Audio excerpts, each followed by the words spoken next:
Ladies and gentlemen, welcome back to Dinner and a Game. How y'all doing? It is Friday, and we thank everyone for joining us. We appreciate you guys being here. We are having a very interesting show tonight because we not only have an interesting topic for conversation, but we have some interesting new guests.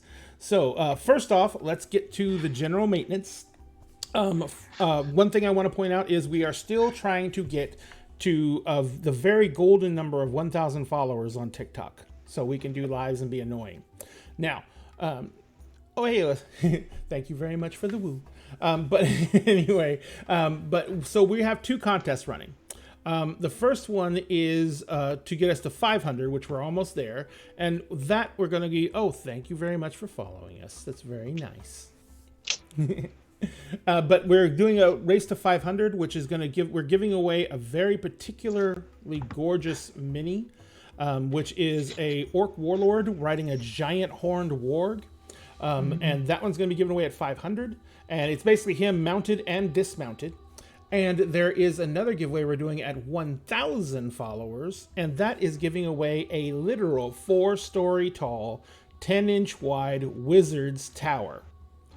Now, this is already 3D printed. You can see them up on. You can see that the Wizard Tower will scroll through in the bottom scroll, but you can see it on TikTok as well in our videos. So if you guys can go follow us on TikTok, that's all we require, and you'll be automatically entered to win just by following us.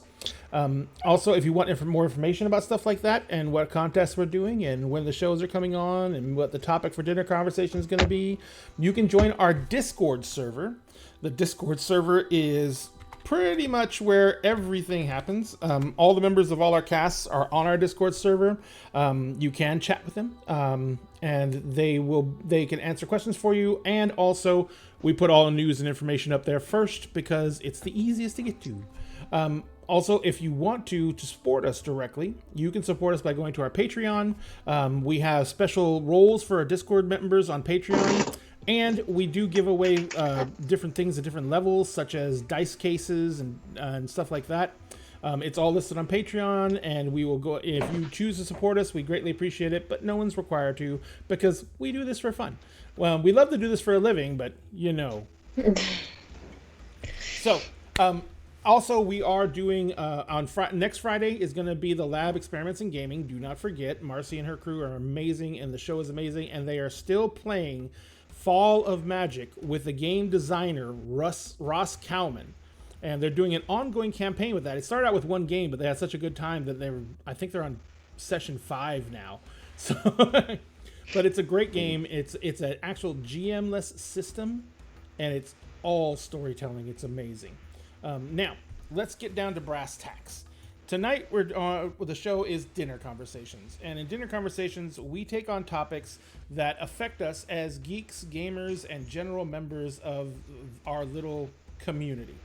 And tonight's topic is kind of a live wire, and we wanted to make sure that we had a good panel for this. Now, Milagros is a regular panelist on Dinner Conversations, and she is a member of our crew for our game on Wednesdays, which is called Kingdoms of Mist. It's a D&D 5e campaign. And she's going to be a member of our new game, which is going to be playing Cities of Mist. And so there's a lot of mist happening on around here. Lots of mist. Milagros, would you care to tell the lovely people what you do and where they can find you on the internet? Yes. Hi, guys. I'm Milagros. I mostly go by the username Fountain Pen Femme, and I am a baby content creator. I am just getting started. I'm in the middle of finishing my finals right now, and starting in the month of May, I will be launching and relaunching a ton of stuff. I am starting a YouTube channel. I am relaunching my educational TikTok and Instagram accounts, and most of what I do and plan to do is writing education. I believe that the tools and strategies to be an effective storyteller should be accessible to everyone, including neurodivergent people. I have developed entire systems to support myself as I work on long form projects because I have ADHD and autism, and I figured out some things that help me, like building databases of information that are searchable so that I don't get writer's block. And I will also be talking a lot about intersectional diversity and teaching people how to include marginalized people and characters in their stories in a way that is respectful, and how to prepare for that, how to research it, and what to look out for. So She's yeah, already been all of that helping is me a coming ton soon. with that on my writing for Kingdoms of Mist. So I can testify that they are an amazing person to sound these things off of. And if you guys want to take a look at it, would you be okay posting up like a sample of your database onto the Discord, like in probably Sure. like I don't know, one of the channels? Yeah, I Okay, can do that. because you guys need to see just the scale of organization that she is able to do is amazing. So we're going to be producing that show as soon as we can figure out a way to get around some of the complications that are involved with that. But that is going to be something we're looking to do in the future. Also, we are joined by two other very special guests. The first is Michaela. Hello, Michaela. How are you? Hello, friends. I'm pretty good, thank you. How are you? So, where and how can people find you on the great world wide webs? So I have my professional Twitter page, which is not very often used because I am terrible at the social media thing, as ironic as that is. So I go by at Hill Michaela, all one word, and I can post links to all that sort of stuff. But most of what I do is I do voiceover work, and I work on the UST show, which is a fun little D&D 5e show. We run in a world called Anna that I wrote. So, And what exactly do you do on the UST show? I am the keeper, which is the dungeon master of that world, and we run around and try to save the world. Plain old D&D stuff. Just a normal D&D. Save the world. Rescue the people, Sounds like a save the Tuesday. world, do the thing. Save the cheerleader, save the world. Well, that's pulling away back. I'm a walking reference, unfortunately. So, and we also have with us Chris, who is also from UST.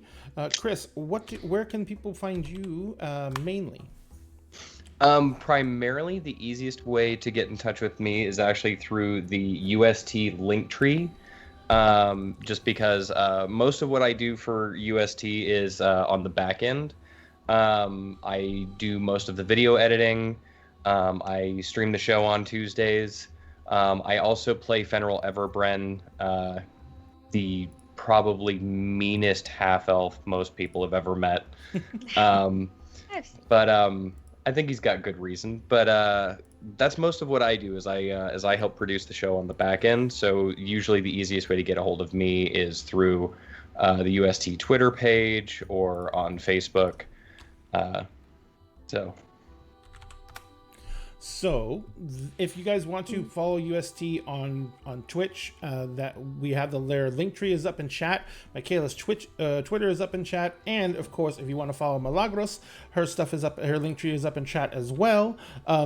We ask that you give everyone you can as much attention as you can, because as small creators, we all try and promote each other, and any follow helps us. Any information that comes in that we can get out there and get our voices heard helps. So anything you guys do, give a follow, give a like, anything you do like that just helps us further our reach and lets us get our stories and our input out there. Now, all that being said, we've wasted much too much of these lovely people's time. Let's get down to business. And the business tonight is discussing a topic that is probably something that everyone has encountered in one way or another or seen, and it is something that our community, well, it's not exclusive to our community, but it's something that our community has been dealing with on levels that I don't know if other communities really do. Because it is gatekeeping, and there is so much to break out with this topic. So I thought we'd start with kind of, for those who don't know what gatekeeping is a kind of little definition. So gatekeeping is the act of trying to intimidate, browbeat, or suppress people who are trying to enjoy the same hobby you are because you do not think they belong.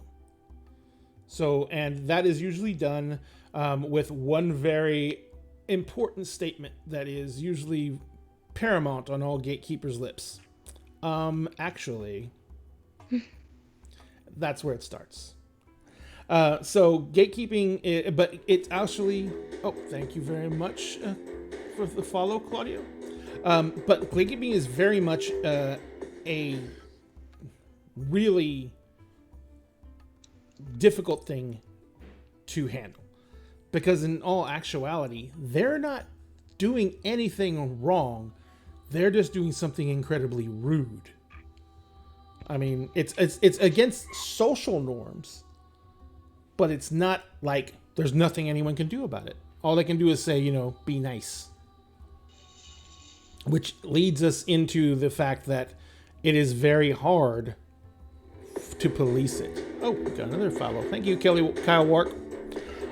So, what I was also thinking doing, and I don't know if anyone has any personal experiences of it, I was thinking that it would be something we could start out with, but I don't want anyone to feel like they have to share anything, because sometimes these situations can be very, very personal.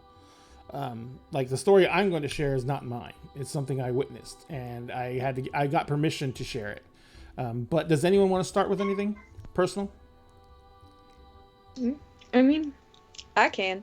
Go ahead. So I think most of my gatekeeping experience actually doesn't come so much from, ironically, the word actually. So I have always kind of dipped in and out of the cosplay community.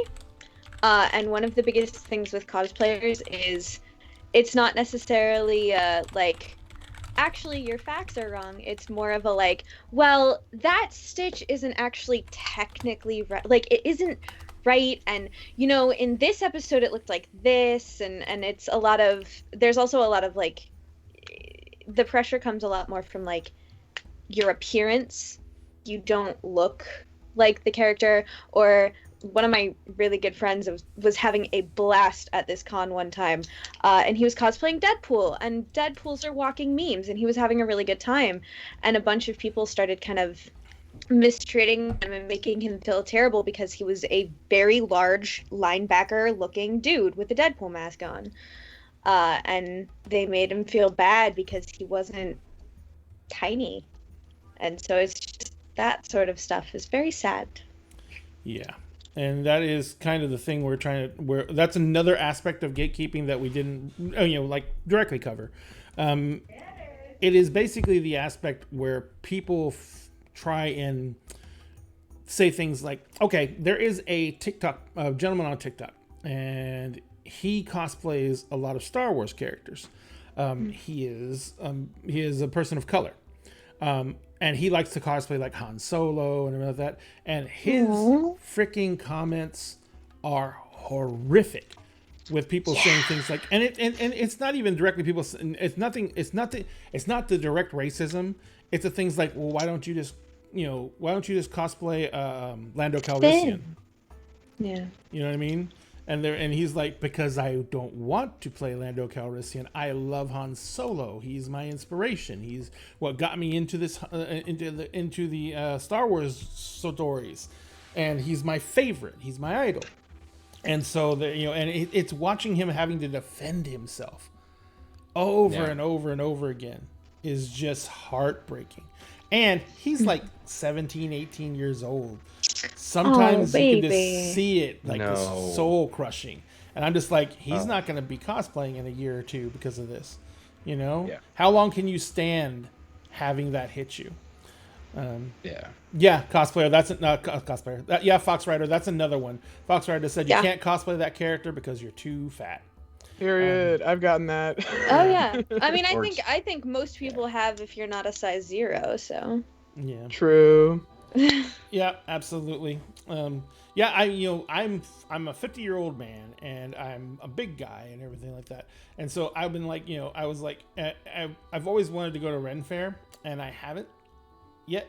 Not just because it's always something chaotic has always come up, but because I want to go in cosplay, and I'm just, I'm thinking about going in cosplay is like, what the hell would I cosplay? I'm a fat old man. Everything. I know, Do the but thing that's that just makes it. you happy. Yeah, that's just it. You gotta just, that's the type of thing where, you gotta do what makes you happy and try and not let the other people drag you down with their commentary. But at the same time, you also have to deal with your own insecurities. It's not fun. Yeah. And that's hard. So the story I was going to share is I was running D&D Adventures League, and for those who don't know what Adventures League is, it is organized play for Dungeons and Dragons, which normally runs at game stores, and it's what they call it's organized play because you can take the characters that you make and you can take them to any other store running Adventures League and play in any games that they have open that have characters of your level.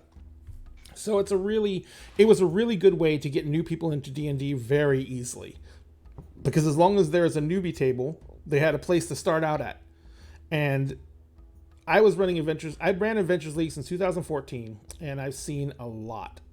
And the worst one was another one I've seen is the way of cosplayers is that's too cheap of a costume. I see that in D&D sometimes too. If you can't afford minis or every book, you're not a real D&D player. Yeah, yeah. That's another. That's okay. So that's an old grognard way of doing of gatekeeping. And I've already said in TikTok, in one of my TikToks, I said the biggest problem with gatekeeping is it started with people who look like me. It's for D&D. It started with the guys my age and older who've been around for grognard. It's just a way of saying an old tabletop RPG player, or any type of gamer who's really, really old. But we basically guys like me who look like me would sit there and hold court in the game store. They would be like, I'm going to run D&D, but you can't play because you're new, and you can't play because you're a girl, and girls don't game, and and it used to be really bad. Actually, funny story about that. I was doing a musical about D&D, and there were these women in the audience, and everyone in the cast was a D&D player.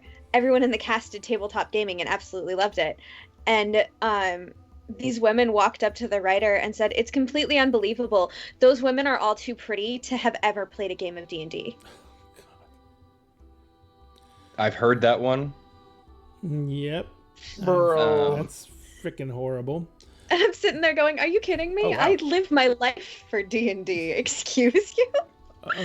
So, S.A. Scottish Anarchy wrote a little novel, so I'm going to read it real quick.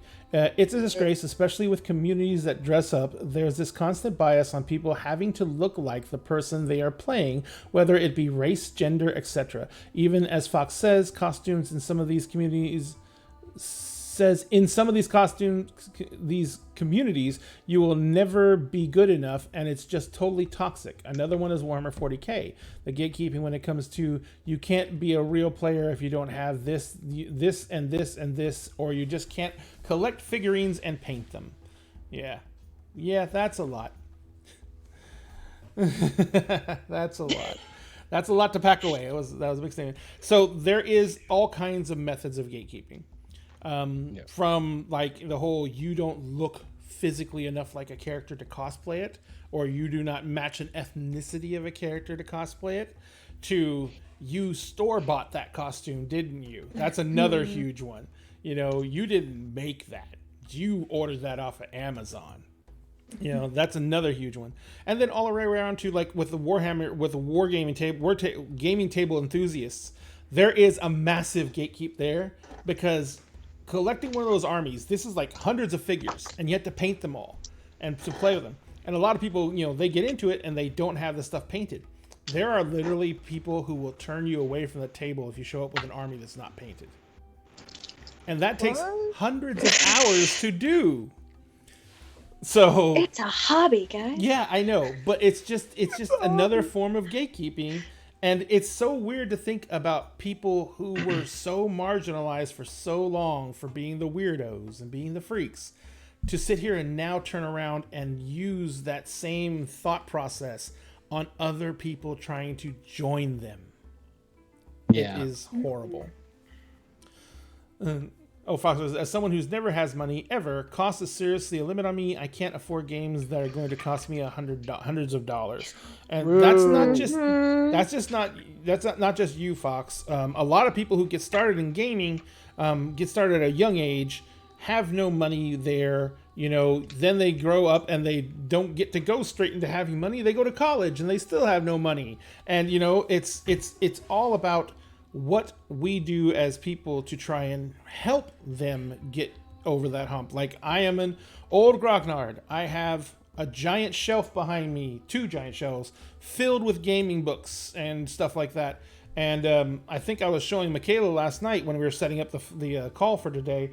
I was showing her like some of the stuff I collect. I collect old D&D modules and stuff like that. Oh yeah. I have original Gary Gygax's first edition Tomb of Horror that I was showing Michaela. Oh god. It's real cool. It's the con edition too, so it's from the con. No Yeah. way. The only thing I don't have is it's not signed. Chris Contact. Oh. So, but anyway, the big thing about that is it comes down to the fact that they have so many ways of gatekeeping that in the end, new people coming in are so easily intimidated because they can see right away that there is this boundary that's being put in place between their knowledge and their abilities just coming into a hobby and the people who are in the hobby that they're trying to join the community of. And all it takes is one person putting out that type of negativity to shut them down and make them walk away. When I first started playing D&D 23 years ago, 24 years ago now, because I was like 12 years old when I was introduced.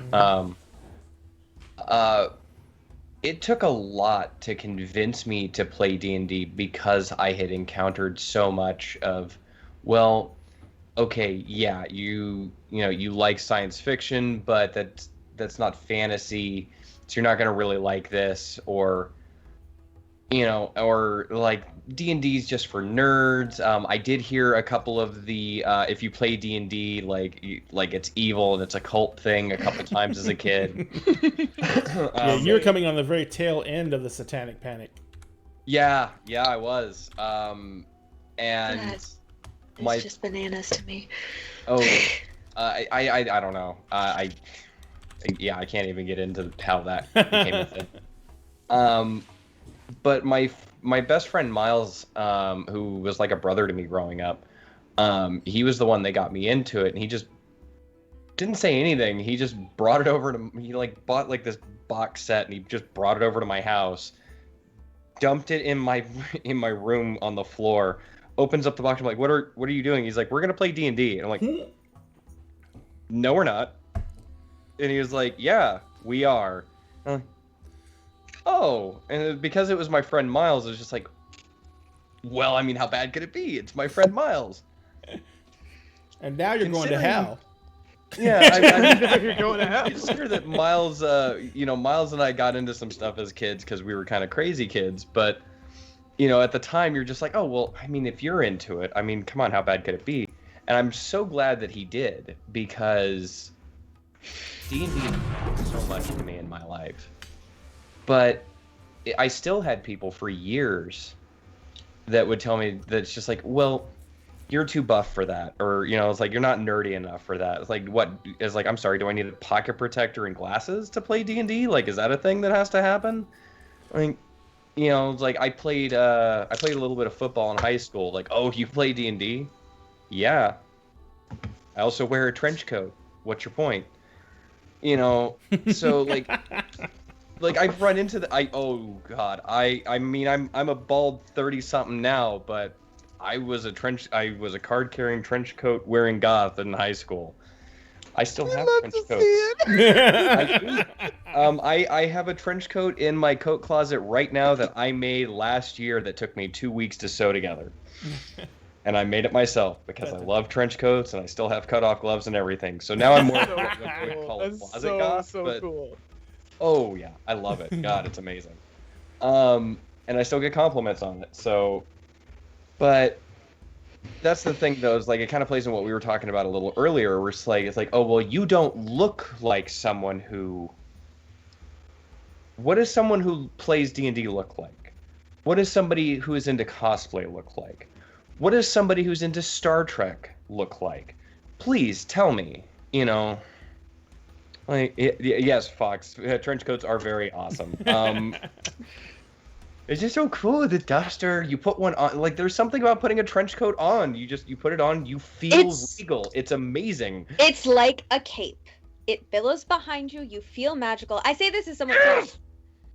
Fun fact: I worked at the Wizarding World of Harry Potter for the last 5 years. Yay. So I can say from the experience of I was paid to wear a robe that it's like wearing a robe. You walk around and you just feel awesome, and then you can properly whoosh about from room to room. Also, robes should be standard wear. Yes. I'm stealing that word, MK. Properly foosh about. I'm gonna Foosh use about. that from now on. It's one of the Michaela-isms. I need to make a book. Oh yeah. So SAA Scottish Anarchy was said he's always wanted to get into D&D, and I started getting interested in it right when it started gaining mainstream traction. And because of that, the fear of being a bandwagoner kind of kept me away from it all this time. That's kind of that's a new thing. Yeah, that's kind of an interesting Yeah. take on it because, like, the people. One of the things that happened with someone who was new to the game that I found was we had a guy come into the game shop, and he was, I mean, muscular, worked out, you know, really, really, really, you know, the tip he was a firefighter, you know what I mean? So he was really in shape. And he was one, and he hung around with other firefighters, so he was gregarious and outgoing and loud. And he came into the store because he decided he was going to play D&D and fuck what everyone else thought. And so he came to the store and he was like, and he got into it and he was 100% down with it. He was in, but he was really gregarious and really loud and really big. He would come into the shop and he would like slam the door open the shop. And he would, and it's every single time. And at the top of the lungs, he goes, "What's up, nerdy fuckers?" And you could look around the room and watch like half the people flinch. Oof. And he didn't understand because he was used to hanging out with his buddies, and that's just, you know, how we fucking do, you know? Yeah. Mm-hmm. And then he would come in and he would come up because I ran for him. So he'd come to the table and he would literally come and pat everyone on the back and say, you know, I hope you had a really fucking good day. We're going to play some fucking D&D. You know, he was like always fired up. Oh yeah. But, you know, Aww. you could see the people around him like freaking out. Like there were people who had anxiety attacks because he was the person that they had who was back in the day who was trying to intimidate them, the person who was making fun of them for being who they were. And now he's in their space and he is trying to be one of them, and he was doing his best to join the community and fit in and everything like that, but he was getting rebuffed a lot because people could not accept that this guy was serious. Everyone was watching, waiting for that other shoe to drop and for him to start ridiculing somebody and everything like that. So that little innocent gesture where he was doing how he greeted his friends, the old yelling and being obnoxious, that was just him trying to use the way he greeted people to try and greet them. But because so many of them had bad experiences with people who looked like him and people he represented, it just made things very difficult. And I took him aside and I was like, you scare people when you yell like that. and he was freaking broken. Yeah. I swear he almost cried. And he was like, I just want to be accepted. I want to join this. And I didn't, you know, I was just being me. And I was like, be you. Just don't be as loud, because a lot of people in here have anxiety and they freak out when someone comes in loud. He's like, and everyone at our table knows you, that we've been playing with you for months. We fucking love you. And he says, you can be with us any way you want to be because we understand. I was like, but if you're countering someone else in the shop, just be cool. Yeah. It's like, once they get to know you, show them the real you and see how they like it. If they can handle it, then you go at it. But if you can see that they're becoming uncomfortable, just turn it back down. And But I think to an extent that's also gatekeeping. Like, kind of. Yes, there's something to understanding that people have things that they need to work with. But at the same time, I think we as a community also need to work on, if we're going to accept everybody, we have to make sure that we're accepting everybody. That means, we need to accept the people who are different from what we're used to. We also need to accept people who sometimes don't act the way we think they should. Like, being loud is not an innately bad trait. I'm loud as heck, and I tone it down quite a bit for people, but it's one of those things that not everybody knows that they have to do that if that's not the culture they come from. And different cultures just react differently. We as a community can work really hard to accept that not everybody is out to get us. I actually agree with that. And actually, one of the weird things that started happening, weirdly, right around the same time that Critical Role started getting really big, was that, because, like, I'm a pretty broad dude. I'm about 5'11". Like I said, like, I wear a trench coat and cut off gloves every chance I get, much to my wife's dismay. Because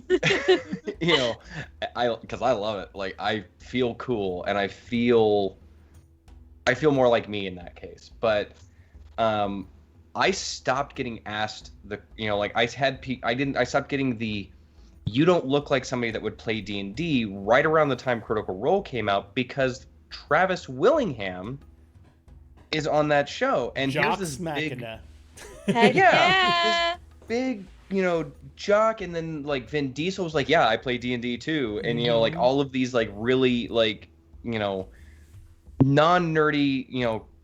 stereotypically nerdy looking dudes are like, I play D&D, what of it?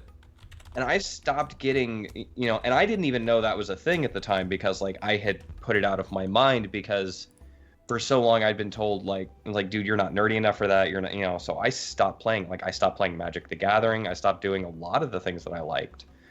And like, I think it says something that, like, when there's more representation like that, when we learn to accept that not everybody who is into a hobby is going to look the way we think they do. Mm-hmm. I think that we'll come to a better understanding. Like, like gaming for, like video games for a long time, it was supposedly only a dude thing. That was... To the point... Yeah. Oh, I mean, they had an anagram for it, where it's just like, when we were playing World of Warcraft way back in the day, where it's just like, if you encounter a girl, it's a guy in real life. I remember that. I swear to God. Oh, it works. It works. Oh, damn it. I know. Yeah, it's really upsetting, actually. But I mean, all my college roommates played World of Warcraft, and we were all girls.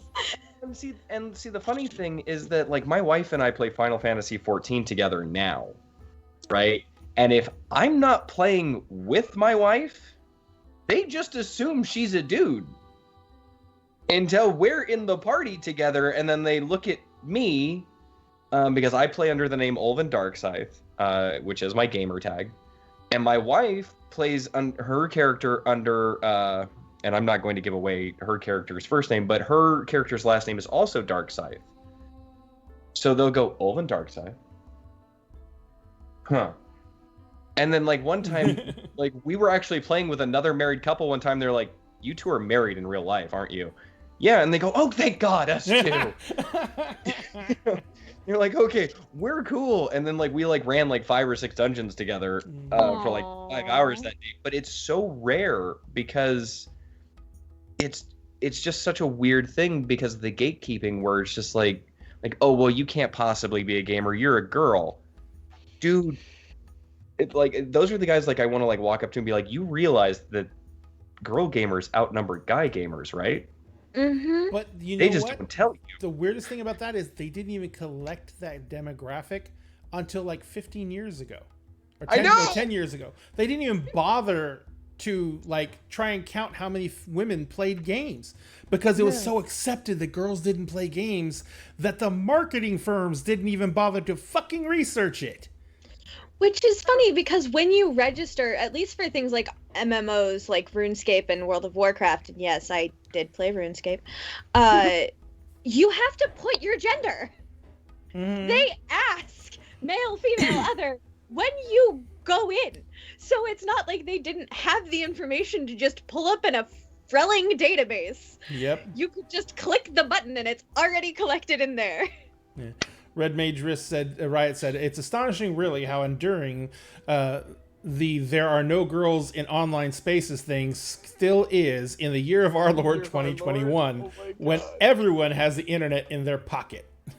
I mean, yes, but also I would like to remind Reg Mage Riot that he plays at a table that is predominantly, or well, up until recently was predominantly female. And all found each other online.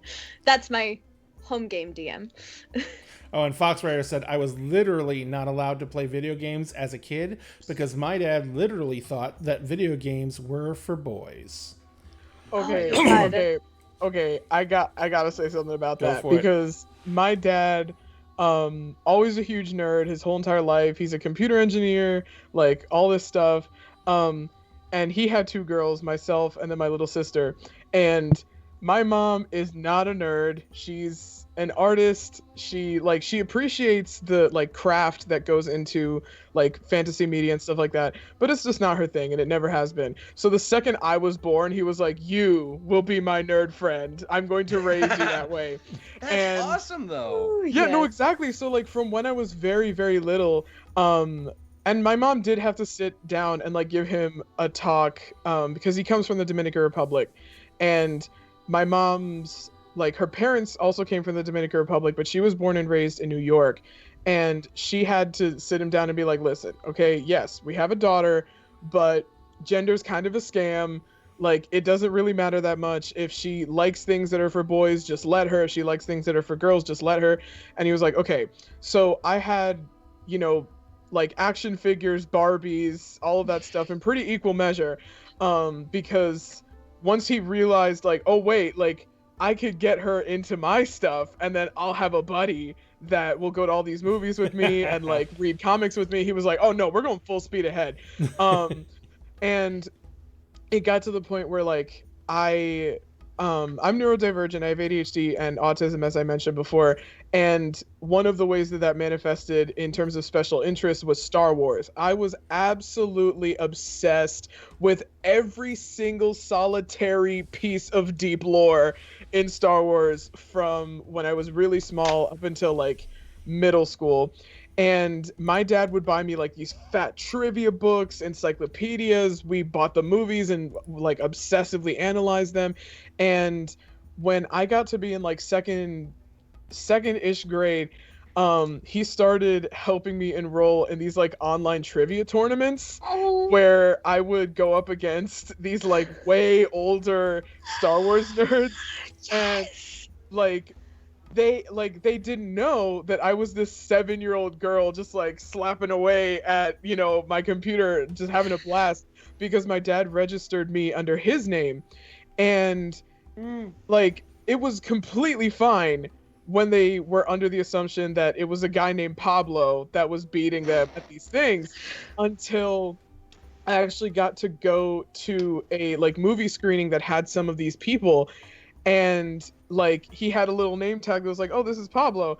And then there was me, and I was one of like the only kids that was there, and I was the only girl that was there. And they were like, oh, who's this? And he's like, this is the person that's been whooping your ass for like 6 months. Like, this is my 7-year-old daughter. And like he wanted to like for me to have like my victory moment. It did not end that way. They were absolutely livid. And we ended up just like having to leave because they were furious with him for like tricking them that way, and for like how dare you, like this isn't a little girl's thing, you're ruining it for us, like now I can't like be in those tournaments anymore, like I can't trust any. I swear it gave them trust issues. Dear God. But like that was my first experience with like, no, I was on par with these like whole ass adults. Like I was kicking their asses at this Yeah. thing. And Hell yeah. so long it was under the screen name that convinced them it was a man, it was completely fine. And as I got older, I started going to comic conventions, and I had the pretty unique experience of going from being like a tween girl going to comic conventions and doing my little cosplays, and being there kind of chaperoning my little sister who was like 8 when I was 12. We started going very young, to, as you can see, I have a beard. I have a hormone imbalance that caused, puberty to be very interesting.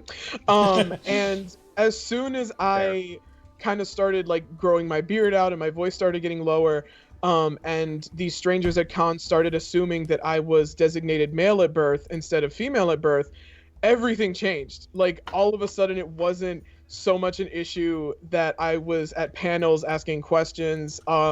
Even if I was in drag, the fact that I had a beard meant that I didn't get nearly as much shit as I would have in the years previously. And also, like, my little sister wouldn't get as much shit because she was associated with me. Especially at PAX East, she's the gamer in the family. Like, she is the one that's been playing Overwatch for years. She's the one that has a Nintendo Switch. Like, I bought her a Pro controller because she's the one that wants to use it. But I would have to be this weird, like, chaperone moderator for her at these conventions because she was the girl. And what do you mean she's the one that you're going to this con for? And I'm like, dude, I don't know any of this shit. Like, no, I can't game. I'm just here to make sure that you don't pull some shit with her. And it was so disheartening to experience that in real time over the course of a few years. We used to go to 5, 6 cons a year, the three of us, my dad, sister, and I don't know how we're going to navigate that after COVID, just because like I am now a very openly like queer person, in a way that is a lot like louder than it was before when I was younger and still figuring myself out. And I'm genuinely afraid to be like join in tabletop RPGs at conventions. I'm genuinely afraid to try and be more a part of these in real life communities, because I know that so many different things that make me up are unacceptable to the gatekeepers. And I don't know if it's even worth trying unless I know that I would be safe. And that's really difficult to admit because I love this stuff just as much as anyone else.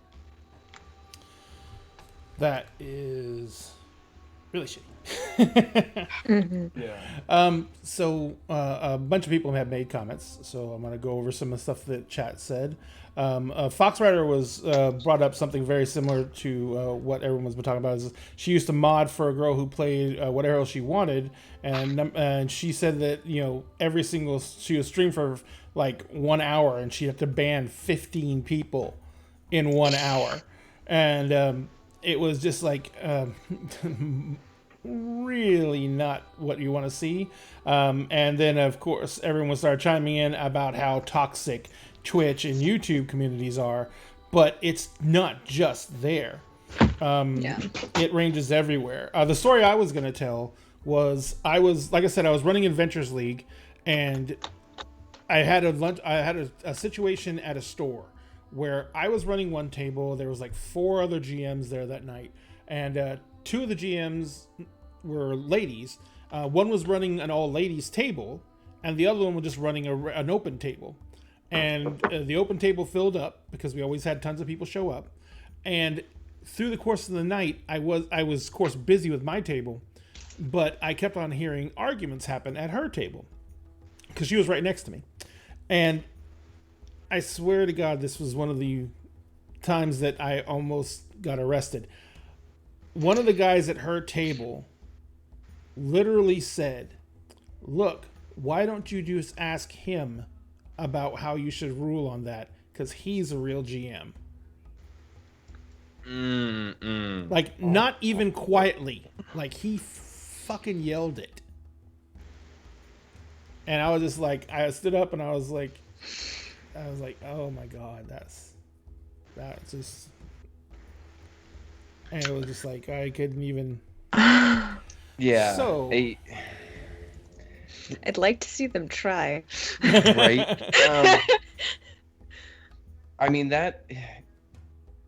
when we were originally casting for UST,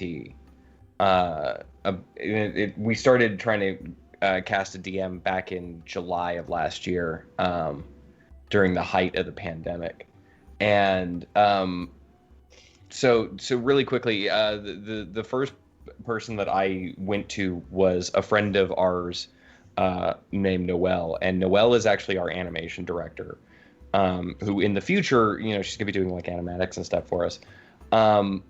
But when I was talking to Noelle, like the first thing we did was like we just threw out like a general DM call, and we got like 3 or 4 people that we were really into. And while we were doing the auditions, I was just like, I feel like we need a female DM. And I was like, because really, in the public eye, like we don't really have enough female DMs. And really, what we need to be showing people is that anybody can DM. Because there's not enough representation for that. Like some of the best DMs I've ever had were women. And so I mean, we really need to throw that line out there. And so we threw out another line. And we actually cast 2 DMs before we got to Michaela, and both had their own reasons for not being able to do the show, and that's fine.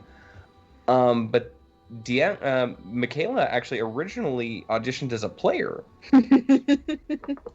This is Michaela's first time DMing, which I loved even more because I was just like, because anybody can be a dungeon master, anybody can run a game. I mean, sure, like there's mistakes we all make when we run a game, and the more experience you get, like the easier it gets, and that's fine. But I was like, Michaela, have you played Dungeons and Dragons before? Yes. Sweet. You realize that your first DMing experience is going to be live on Twitch, right? Yes. This is fine. I was like, you're so okay powerful. Yes. Oh, thank you. That's okay. So powerful. I'm very lucky, and I have some of the greatest DMs I could imagine for my home games. They are the most wonderful people who are always happy to help me and teach me, and have been a great example up until this point, which helps make me a little more confident. It's still terrifying, don't get me wrong, but it's fine. So, Foxrider commented, says, what's really bad is the second you make a ladies only, POC space, queer space, anything that is supposed to be safe, people lose their shit because it's not inclusive or it's leaving us out or whatever. Like every other group is for you, white CIS dude, bro. Let us have our space where we don't have to deal with your shit. And Foxrider, I love you so much. That is literally, I'm so grateful for like stuff like the Adventure Zone and Critical Role for bringing so many queer people and like POC into like tabletop RPG, because there is no way in hell I would have gotten within a mile of it without that being like popular. I know that it's more with my age group, but like the joke in my age group about tabletop RPGs is that it's like all just gay people like playing tieflings and like romancing every NPC, and like I love that has become at least like enough of a community that it's like a joke, because I'm like, oh thank God, because like I was so excited to just like hear about the campaign like Kingdoms of Mist, because I heard about it from somebody that I trust and was like, they are trying to build an inclusive space and prioritize safety for people who don't get to be represented. And I was like, awesome, because I am not touching any other kind of campaign with a 10-foot pole. I have been hate crimed enough. I'm not dealing with it in my hobby.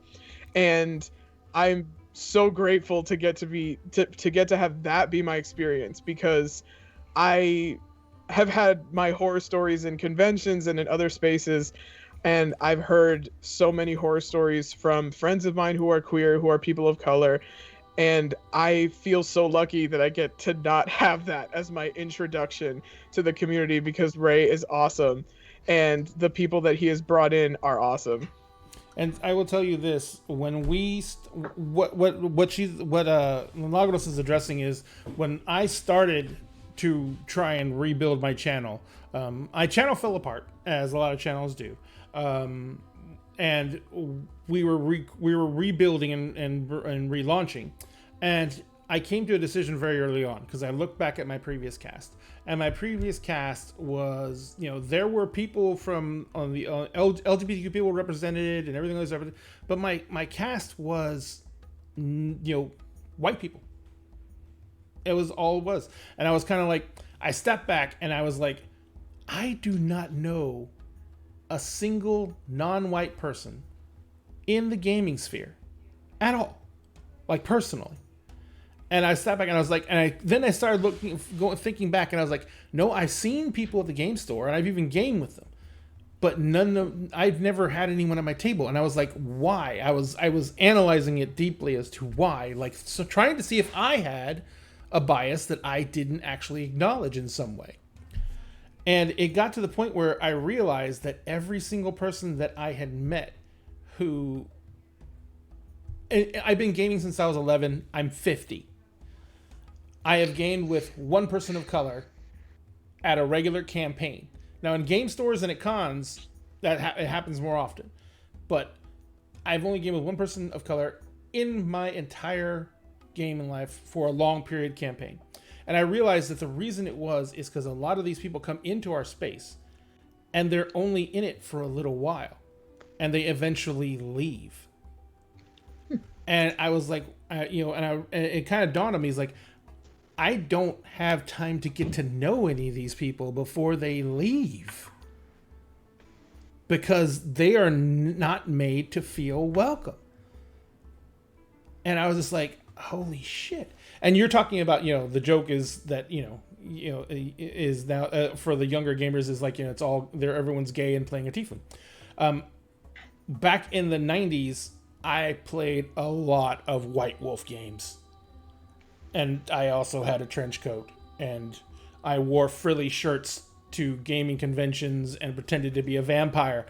Oh my god, that's so good! Yeah. I want to play VTM so bad it kills me. You got it. We'll play Wait. it. I want to play a Daughter of Cacophony so bad it kills me. Wait. There's like a vampire one? Yeah, Vampire the Masquerade. Masquerade. It's been Bro. around. It's been around for 4 decades now. It's Yeah, amazing. well, I'm new, It's so such I a don't pretty even know game. you. I just got here. It is okay. So we'll get to White Wolf in a second. Holy fuck! Will we get to White Wolf in a second? Oh goodness. But back then, I played what's called LARP, which is live action role play, and I played Vampire LARP, and we were very successful. I'm gonna cry. Our Halloween game in 1992 it was held at the UTSA campus in San Antonio, Texas, and it had people come from Europe, from a couple of people came from Georgia, the country of Georgia, and a bunch of people came from Germany and England, and they flew to San Antonio to play a vampire LARP. Mm-hmm. And there were 220 people there. Ooh. And there was an active game. We had like 50 GMs. I love this so much. And we were very successful about that. But I will tell you one thing. Because of being in that space, I learned what the LGBT community actually was. Because until that point, I couldn't have told you if I knew someone who was gay. Because this was back in the day when no one was really out. Or if they were out, they faced all kinds of persecution. But in this community, fucking everyone who was out. And it was fucking just like, we all supported each other and fuck that shit. And I brought a friend of mine to that game, and he was like he was in the punk rock scene, and he was like all raw, buff. He was basically a version of a punk rock dude, bro. And the first thing I said, and I told him, was like, dude, there's lots of gay people there, and they're open, so you cannot be fucking an asshole if I take you here. And he was like, don't worry about it. I can handle myself. Blah, blah, blah. So he went there, and he was flipping out the entire night. But towards the end of the night, I brought some friends over, and my friend Kenny came over, and, I was trying to crack the ice because my other friend was being very, very quiet at the time, right? He was like off sitting to the side. He's being very, very quiet, and he was obviously nervous. And everyone was like, why is he so quiet? He hasn't been doing anything all night. And I was like, he's kind of scared of gay people. And Kenny went, he's scared of us? And I was like, doesn't have a lot of history of being around people, and he feels very insecure, and I guess he feels threatened or something. And Kenny's like, yes, because we're gonna just run up to you and critique your fucking clothes.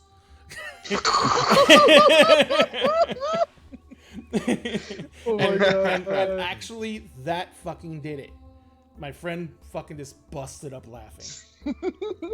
And that was it, man. He was in it. And from that point on, I mean, it was this great experience where that type of cynicism and negativity was just broken down by people just being themselves. And I always look at that as a great expression of what our community can do when we don't like shit like this get in the way. So that was my story. I think it's also like one of the most ironic things I think that I've experienced with TTRPG is just it lets you really experience that people are people, which is kind of a weird thing to say, but like it's really easy when you don't have a way to connect with people that don't necessarily look or think the way that you're used to, because I come from a lot of different diversity, and people don't always think about the humanity of someone, and I've experienced that with people like looking at my friends and my friends looking at other people, and it's really like when you sit down and you throw it all away and you just cast spells and punch things. It's such a good way to realize that everyone just wants to be a Superman, guys. Like, y'all want the same things, y'all think the same things, and when you can just throw it aside and sit down and pretend to be someone else for a little while, it frees people in this way that's really beautiful. And like my home game has a guy who just got out of the Navy. We have a guy I didn't even know was black until this year, I'm not gonna lie. We have non-binary people, we have queer people, like we have just the most eclectic group you can imagine. And none of us care about that, because all that matters is we're friends, we sit down, we roll dice, we have fun. Mm-hmm. And I think that's something really beautiful about this. Yeah, and that's the way it should be. Oh, and by the way, Foxrider said she heard good things about Vampire the Masquerade, but like every campaign she's ever seen or heard was always super sexual and gory. Yeah. There is one thing you need to understand about Vampire the Masquerade, and it is that it is a game designed around exploring the human condition from the aspect of no longer being human. So it can get very dark. Mm-hmm. It can get very dark. And this is also the other aspect of it is if you're playing Vampire, it's also trying to understand and deal with the concept that you're now immortal and you have nothing but time. Mm-hmm. And that can be maddening. So you have to learn how to deal with it. And sometimes learning how to deal with it means that you find ways to amuse yourself that are less than normal. Sometimes a little macabre. I have never wanted to play anything more in my entire life. I've been dying to play VTM for so long. I am literally I have a couple of minors that I'm studying, but I'm a writing, literature, and publishing major, and my school doesn't have like a gothic like literature minor, but I would qualify. I have taken every possible class that covers gothic literature and its themes, and I eventually want to publish my own book centering like POC and queerness and neurodivergence in like the sense of like gothic literature and tropes, because it's perfect. It's right there. Like nothing, like there's a reason that so many people, myself included, identify so strongly with like all that stuff, because like yes, I have been dehumanized to the point where there were points in my life where I was like, I'd rather be a monster, because at least then people would be scared instead of mean to me.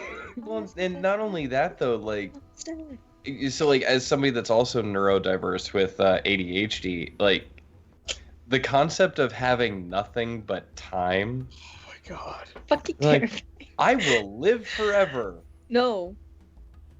Yeah, okay. At least then I'll actually get crap done. I was literally about to be like, Yeah. I'm going to do all the things. I'm gonna learn every language. I'm gonna Yeah, it's gonna take me 60 years to learn one of them, but I've at got least I nothing have but that time. Here we go. Let's be real here. Speaking as someone also with ADHD, we've covered this, Chris and I. I think everyone here has ADHD. Yeah, it's a common thing. I'm not gonna lie, but like, let's all be real here. If we had nothing but time, we would never do anything. There'd be way too many distractions to get any of the things we want to get done, and then 3 centuries would pass, and we'd be like, well, where the hell did that go?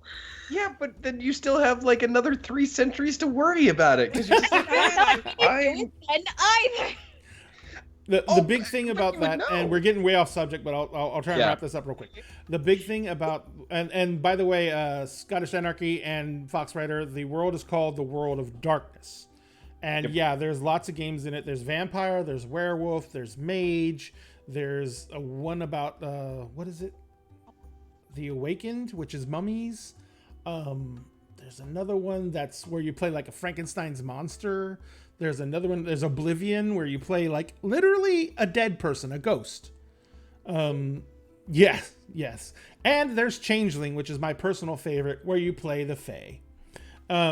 Which is very weird to lump in with the World of Darkness. It's a World of Darkness, everything's dreary, but look, sparkly happy people. Fairies! I mean, but the original fairies lured you into the woods and sucked out your life essence. So. Oh yeah, no. It is a World of Darkness game, and there's the Seelie and the Unseelie, and pretty much both of them are monsters.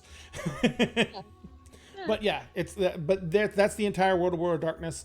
And the one thing I wanted to point out with the World of Darkness is that it would definitely be something that would be something that people who feel alienated would absolutely identify with, because every single species in the World of Darkness is some way still connected to humanity.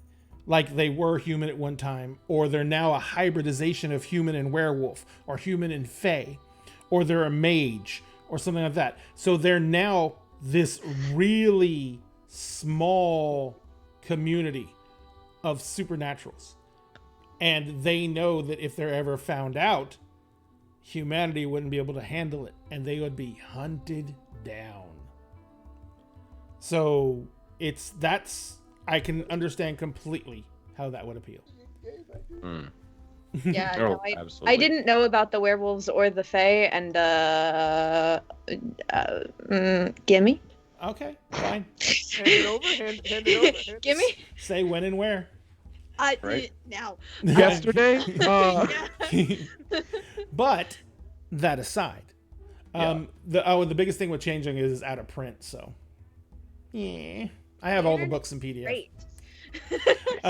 But back to the subject with gatekeeping is one of the big things that with this whole aspects of, in the tabletop RPG community, one of the big things that comes of it is that there is a lot of lore centered around a lot of these games, especially D&D. Yeah. And that is another aspect where people try and use that lore to intimidate new people. And they throw it out there like, Elminster was in Shadowdale in DR, 1220 and helped fight off the Drow incursion. And that led to this, and this happening, which you should know about already. And it's just like, they don't. there's 314 Forgotten Realms novels that are Yeah. all still fucking canon. Yeah. That's gonna be me one day. Well, that's what I'm trying to say is that, these people use this as a way to shit on you because you Yeah. don't know everything they know. And trust me, I have read almost all 314 Forgotten Realms novels. And some of them are real He's just shitty. that powerful. No, He's some just of them that are real Yeah. shitty. Some of them are real shitty. powerful. But, so First of all, I didn't know that my people had an incursion of any kind, And but I yours could don't. see him doing it. And yours don't. yours Well, don't. 'cause I you're in a mean, my different dad's trying to world. end the world. I mean, most of them might not, but I mean, he's kind of doing it. Anyway, Sorry. But yeah, yeah, I've run into the lore thing once or twice with different things. It's never usually been directed at me, but I've seen it happen a couple times. I've seen it a lot in the Doctor Who fandom. Oh, God. Weirdly Oh enough. God. Yeah. You can't be a Doctor Who fan. Do you know where the Daleks originated? No, I don't know where the Daleks originated. I started watching Doctor Who like 8 years ago, like when David Tennant was the Doctor. I didn't even know Christopher Eccleston had been the Doctor before that. Doesn't mean I can't like it now. yeah. Yeah. And that's like- that's one of the horrible aspects of what people who are already in the hobby and well versed in the hobby, they can do that without even knowing about it. Mm-hmm. Because they start having a conversation between each other and someone comes along and they're listening and they ask a simple question and they get those looks of, you don't know this? And then the people may tell them the answer, but that one little instance already happened. And if that is piling up off of a whole bunch of other instances where they tried to step into the community and they were critiqued for their lack of knowledge when they're just trying to get into the community, that can be painful, especially, and this is the shittiest thing, especially when the people trying to get into the community are already us. There are people who are marginalized and found this community and got really enthused about it, then tried to step into it, and then got fucking marginalized again. Yeah. I think that part of this, like part of that attitude comes from like what relationship you want to have with new members of the community and what position you want to hold, because I know that like partially because I've had so many experiences of like being outcast and ostracized and pushed away and all these things in a ton of communities, when I do like have the opportunity to be that like person that's already there and someone new is coming in, I don't want them to have to deal with the same things that I had to deal with. But some other people don't see it that way. They see it as like, finally, I get to be the one in power. I get to be the one that decides whether you get to be here or not. And it's even like stronger if they dealt with bullying or ostracization for these hobbies and they're like, finally, like I get to be the bully and bite someone's head off. I've been waiting my whole life for this. And like that is the attitude that a lot of people have in these communities, where they're just like they're waiting to take out other things that they have been through on people that are just trying to get into something fun. And I'm very grateful that that's not the attitude I'm encountering now as I finally get into this stuff that I've been wanting to get into for years. And yes, it's kind of nerve-wracking to have my first ever D&D 5e experience be live streamed on the internet, but Now you're super brave too. Yeah, you're doing great. That's awesome. Thank you. I appreciate that, like, you know, Ray and the other players I'm with who are super experienced and super seasoned, like, have patience with me when they're like, okay, do this, and I'm like, I'm sorry, what? Like, I don't go here. Like, I'm glad that the reaction is like, okay, here's what you need to do, instead of, oh my god, like, this is why nobody like, you know? And that is a choice that they have to make every time I'm like, I'm sorry, what's initiative again? Like, you know, it's not something that is within my control, and it's something that, like, it's a choice that they have to make every single time. It's a choice to, like, you know, be a better person and not put other people through that. It is a little terrifying. It's just a little bit. I honestly hope that we made you feel more at ease about it, because, you know, I wanted to make sure that you felt comfortable with the situation. I wanted, you know, I got everyone together before we even gamed to sit us all down and meet each other. You know, it was on a Skype call, but it was still all us getting together. And, you know, we did a session 0 together, and we did all this stuff. And it was just, you know, those steps are just part of what I think is going to be the new norm. Because this leads into the conversation we had last week that I wish you had you guys here for, which was consent in gaming. And, you know, the session 0 is a big part of that. But it's also an ability to sit down with people and start that interaction to see if everyone is clicking well. You know what I mean? And to navigate that process in a way that is safe for everybody. And that is, you know, you're here trying to make characters. You're not playing the game. You're not doing anything with mechanics or anything like that. You're talking about what you want to play. And that should be something you're passionate about already. And you're going to talk to other people who are passionate about it. And it gives you that initial icebreaker to come together as a group and start gelling. And that's something that you don't always get, unfortunately. But I want to address a couple of things that were put into chat. Scottish Anarchy said that, where was it? Oh, scroll up a little bit more.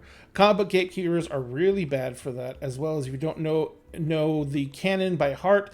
I found that some of them won't even speak to you. And Foxrider also said she was getting into Marvel and the entire time, and all she really knows is the MCU. So people shit on her all the time for not knowing any of the comics. And it's like, you know, those are other things that are happening now with modern media, and the fact that our community has expanded and taken over modern media.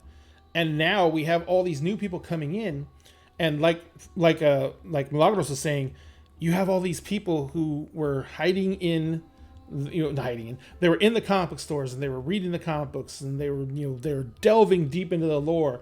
And then you have these new people coming in, and they're like, I just got out of the latest Marvel movie, and I am freaking hyped. I want to see everything. I want to know everything. And they come in the comic book store, and they're asking questions, and they're looking for things, and that guy just starts scoffing, or that girl just starts scoffing. And it's just like, you know, that is just crazy to think about. But at the same time, and this is my taking the devil's advocate point. A lot of these people are looking at the comic book shop and the game shop as their safe space, where they went to meet people like them and feel comfortable and be able to actually relax and be themselves. And the people who they thought they were hiding from are now coming to their safe space. And they're asking to join their community after these people were ostracized from their community. So there is a lot of bitterness in some people when that happens. Yeah. And it gets brought to the forefront when you start getting people like, and they're not asking permission, but in the broader sense, they're asking permission because they're coming into your space, and they're trying to talk to you about Marvel or DC or Dungeons and Dragons or Doctor Who or, you know, Battlestar Galactica or whatever the hell that you're into. And they come trying to talk to you, and you have to sit there and look them in the eyes and go, cool, yeah, let me show you this, or let me tell you about this. But, you know, there's that little monkey in the back of your head going, you know, this person is just like the people in high school who frickin' ridiculed me for going to the comic book shops on the weekend. And just like the people, you know, just like the guys at work who, you know, make fun of me because I have a Doctor Who Funko on my desk. You know what I mean? And now they're showing up, and they're asking to be included. And there's a lot of people who have a lot of hurt and anger in them because now they're asking you to show them. Yeah. And that's a big sacrifice to make people do. And it's a big sacrifice to make people do who are probably not in therapy. I was about to be like, Foxrider brought up such an excellent point. What really sucks is a lot of the people getting pushed out now were also ostracized, but we weren't ostracized for being a geek. Let me oh my god. Like Preach it. I have to make a TikTok series about this because it's something that I got to watch happen in real time on the internet. But the the commodification of oppression and the way that like collecting like privilege points versus like lack of privilege points has been turned into a moral issue and a way for people to try and be as self-righteous as possible is such a huge problem. Yeah. It is something that I know I'm a baby because I'm 21, but like I grew up on Tumblr in the early 2010s and I was there for the SJW movement. I was there for the invention of the call out post. I was there for the creation of this social hierarchy. You and I are friends. MK and I were just talking about this a week ago. No, I've told Chris about this a lot because I got my Tumblr in 2009, so I feel you, bro. Yeah, I've been there, and I know the beard makes me look like older. That's happened a lot. Like people will be like, "Are you 25? Do you want to volunteer?" I'm like, "I'm 19." They're like, "What the fuck?" But That's okay. I got the opposite. That's why I shave. I look like an egg face. without it, so I needed to That's why pretend I I have a don't. facial I'm old structure. and I want to be treated that way. Give me my discounts. Give me my discounts. Okay, but I'm 29 and I look 16 on a bad day. Okay, but that's not a bad thing though. Like It can be.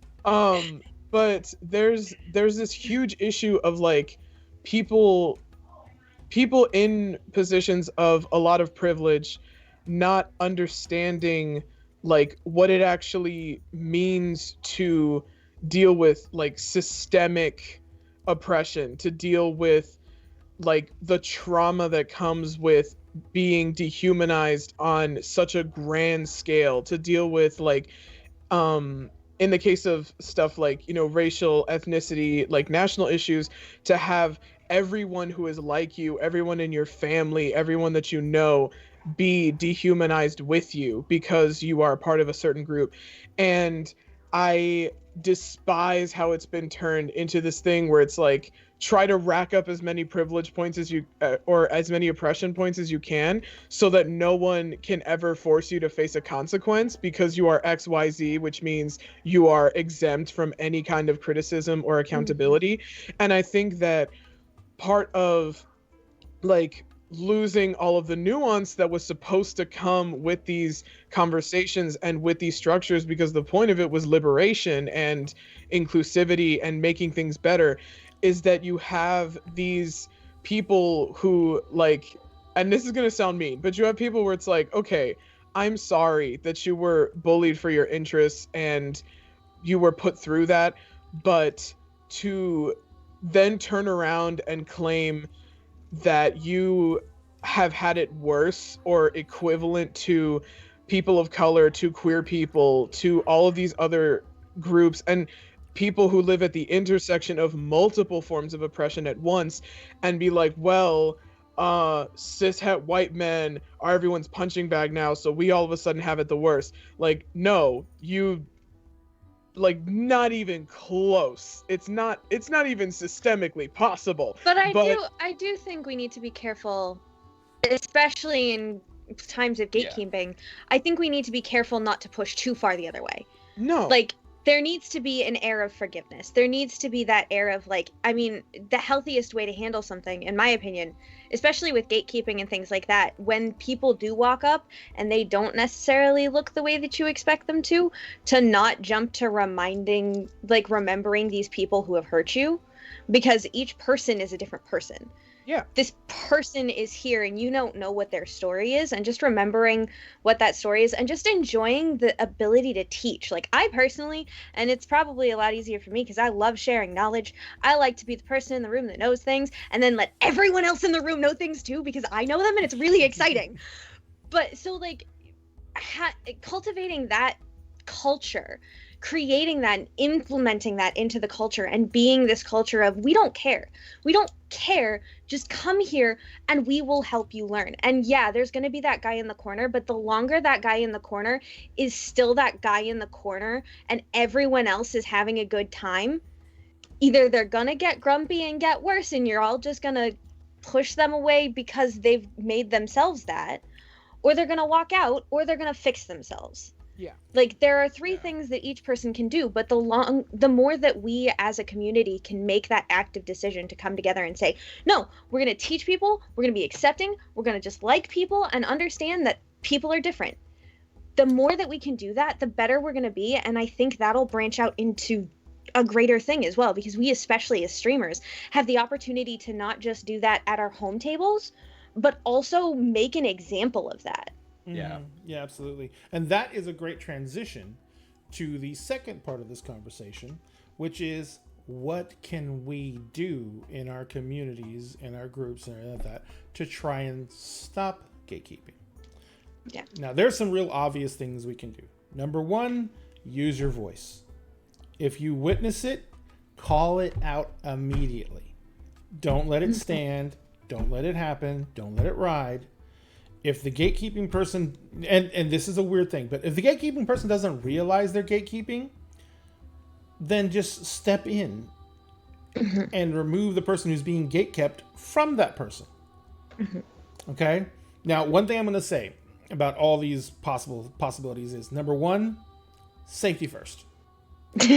Because there are people who, like I said, there's a lot of people who are they're holding in a lot of anger, and the gatekeeping is a very small vent for something that might be much bigger. And if you know that person and they're doing something like that, and then you go in to stop them from doing something like that, it can blow into a whole different reaction. But what I was gonna say is, so the first thing you can do is call it out. Don't let it stand. Do what you can. The next thing we can do is, if you know someone who does it, and they're a friend of yours, or something, or someone you know well enough to talk to, say it. You know, if you have a good relationship with them, it should be something you can bring up. There's some people that might not be able to, but I'm just saying, it does not hurt to make that attempt. Oh, hang on. Scottish Anarchy said, for real, the amount of people I have had say, don't judge me for this, or I know what this sounds like. I feel so bad that those people have been made to feel bad about things they like and are passionate about it. It's not fair. And the Fox said, I say stuff like that a lot still, and I'm still getting used to being accepted for things that I used to be weird. Being online with such awesome accepting people has really helped out a lot. And that is very true. There is... But at the same time, as was pointed out, there is a lot of toxicity online too, because the anonymity of being online emboldens people. Yeah. Yes, well, and I feel like Tumblr is where it came from.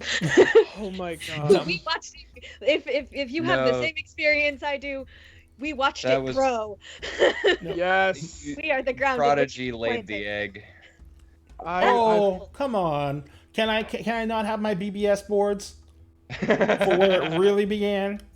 I mean, let's be fair though. Prodigy laid the egg. We didn't foster it as much, but Prodigy laid the egg, and then AOL kind of like tapped on it a little bit and warmed it, and then Tumblr was born. And LiveJournal took it up first. LiveJournal brought it over to Tumblr, and ProBoards was a thing for a while there that did things like that, and it's just it's been growing for a long time.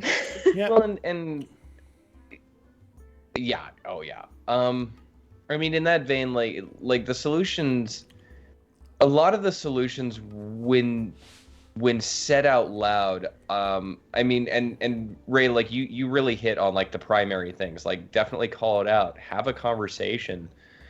And if some gatekeepers know they're gatekeeping though, and those are the ones that, like Michaela was saying earlier, those are the ones that need to be the grumpy person in the corner, you know, because they need to understand that most hobbies are a thing for people to enjoy.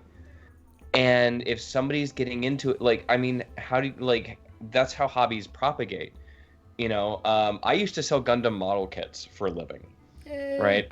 I had an online model store, and plastic model kits by themselves is a niche market. Mm-hmm. And then I chose the niche market of the niche market, you know, because I'm really into Gundams. I don't know what it is about giant robots, but I'm just like, and like, Idris got cool laser swords, and he's got a big gun, and I don't know what it is. There's dopamine in there. Right? There's dopamine Much. in there, and I love There's it. so much dopamine in there. God, there's so much dopamine in there. In fact, my brother who passed away, he got really into them. And, like, I mean, he got into them to the point where, he kept ordering from me, and he hadn't even finished the 5 or 6 he'd already ordered from me.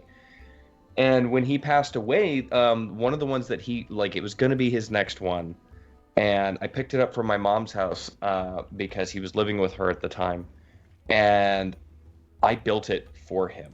And I put it together, and I put it in the box, and I sent it to my mom.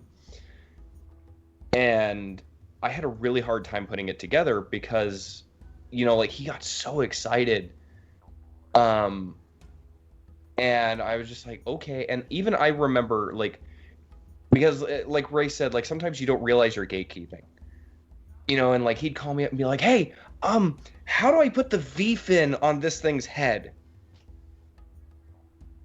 You know, and I remember being on the phone, and I had like a visceral twitch, and I'm like, you have to do this, you know. I was like, I do it this way. And then I remember thinking, like, he's excited. It's like his second or third kit, and he's got a memory issue. It's fine, just remind him and you'll be fine, you know. But like, even I like caught myself doing little things like that were kind of passive aggressive, and I was really glad he couldn't hear my whole head just kind of do the dog cock over thing over the cell phone. Because I was like, because he's gonna feel so bad, and he's not gonna want to do it anymore, and he really loves this. And you know, but even even I've caught myself doing it. And you know, like, when you know you're doing it and somebody brings it up, and if you're aware that you're doing it and you can catch it, then that's great. But if you don't realize you're doing it and somebody else catches it, somebody like, hey, oh, okay, it's okay to be accepting of knowing, you know, that you're doing it, you know, and then it allows you to fix the behavior. The people that know that they're doing it don't care. It's like we were saying earlier, some of them got ostracized for something. There's a lot of pain there, and there's a lot of anger. And that's what therapy is for. Mm-hmm.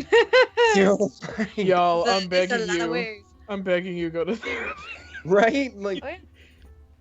you know, like it doesn't belong in the hobby, you know? And it doesn't matter what the hobby is. It doesn't belong in your hobby. The hobby is the thing that you love. And if other people want to join you in loving your hobby, then absolutely, that's great. But don't bring your pain to your hobby, because then it's not a hobby anymore. You're trying to turn it into therapy. Yeah, we And joke that is about not- D&D being therapy, but like at the same time, go to therapy. Yeah. Go to Like, therapy. Go to the real Yeah. therapy. I actually do the reverse about joking that D&D is therapy.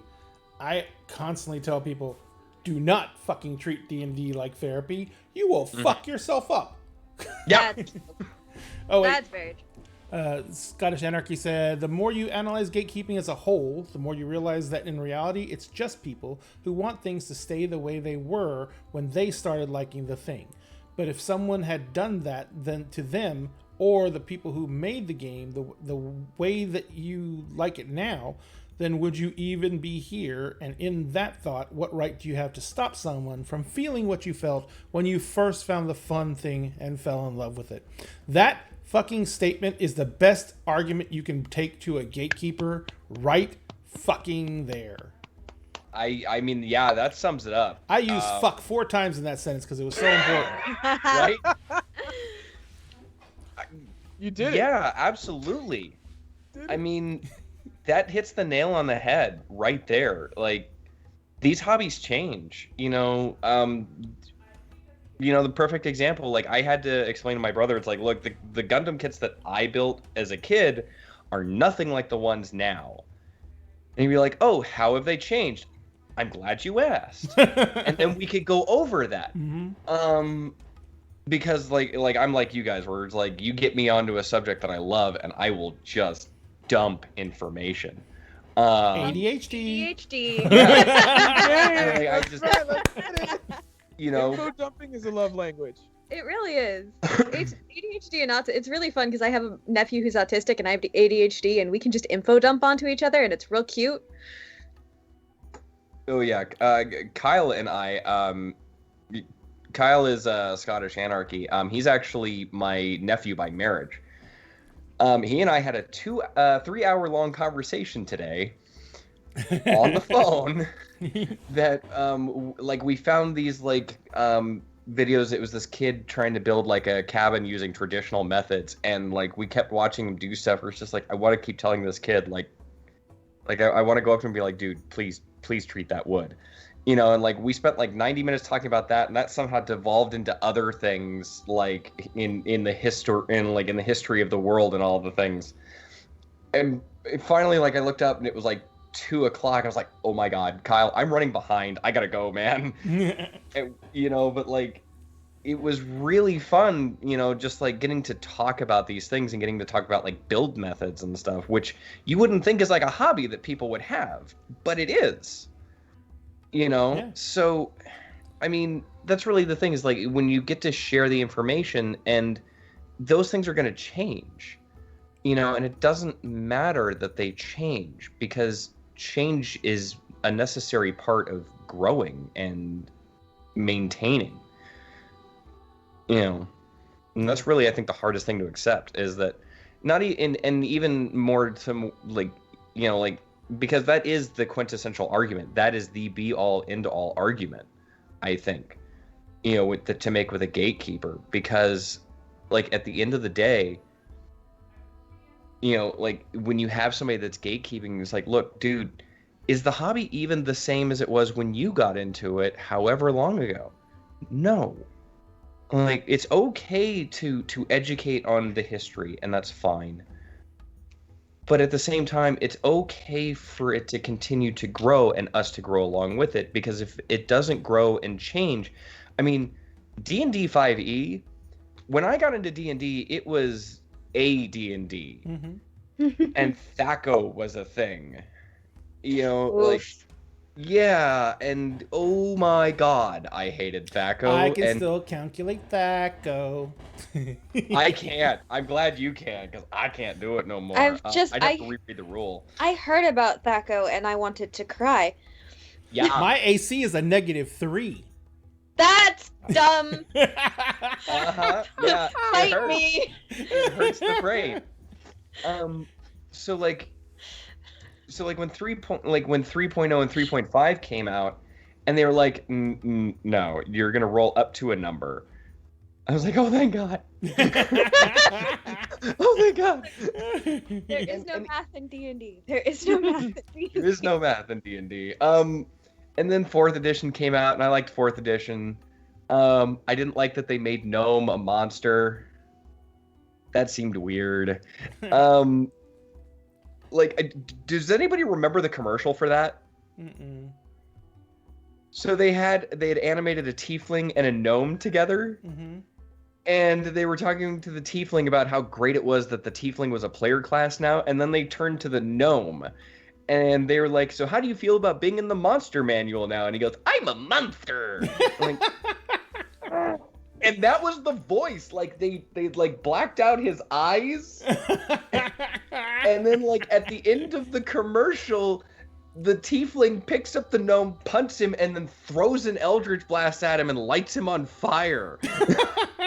was like, God. I swear to God, that was one of the commercials for 4th edition. And I was like, okay. And then 5th edition came out, and I was just like, oh, okay, so everything is just Back to normal. more streamlined. Okay, everything is normal again. Everything is fine. We'll just forget 4th edition happened. Foxrider is pointing out something that you were just addressing. There's also a thing where gatekeepers will actively ignore previous iterations. Marvel is a good example of this. There are a lot of queer representations in the comics, right? But these CIS dude bros will scream about how they were being too PC in including queerness in Marvel. Yeah. That is. Yeah, I've seen that. Yeah, that is. Okay, so that is a little bit different. For one particular reason. That is including something that doesn't usually happen with a lot of gatekeepers, and that's hate speech. Yeah. Because gatekeepers are usually still part of the community. And the people you're talking about are outliers who think that the community is the way who want the community to be the way they want it to be. They want Punisher to be an example for police officers, not the exact opposite thing that a cop should be. They want their superheroines to have giant breasts with barely any clothing because that's the way comic books are made, and they're not the norm, and they never really were, but in a lot of cases they were the loudest voice, which is why a lot of them got so much attention because they were the loudest voices. Because usually they were the angriest, Yeah.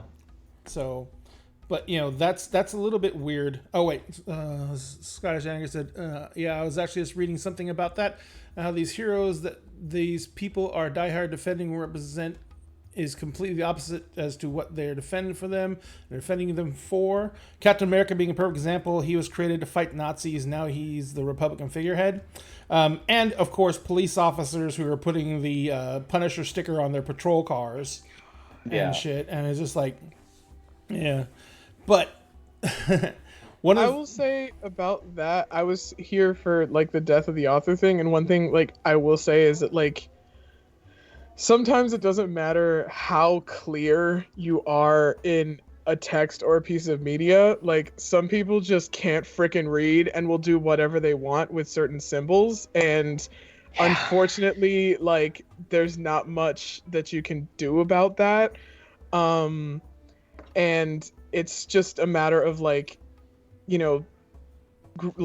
groups of fans and stuff needing to like kind of police themselves and make sure that like those people don't end up in positions of power within the community, or have leeway when they do terrible things or victimize other members of the community. Like you can't stop people from grossly misinterpreting things, or like creators from warping a character out of shape and then that being published.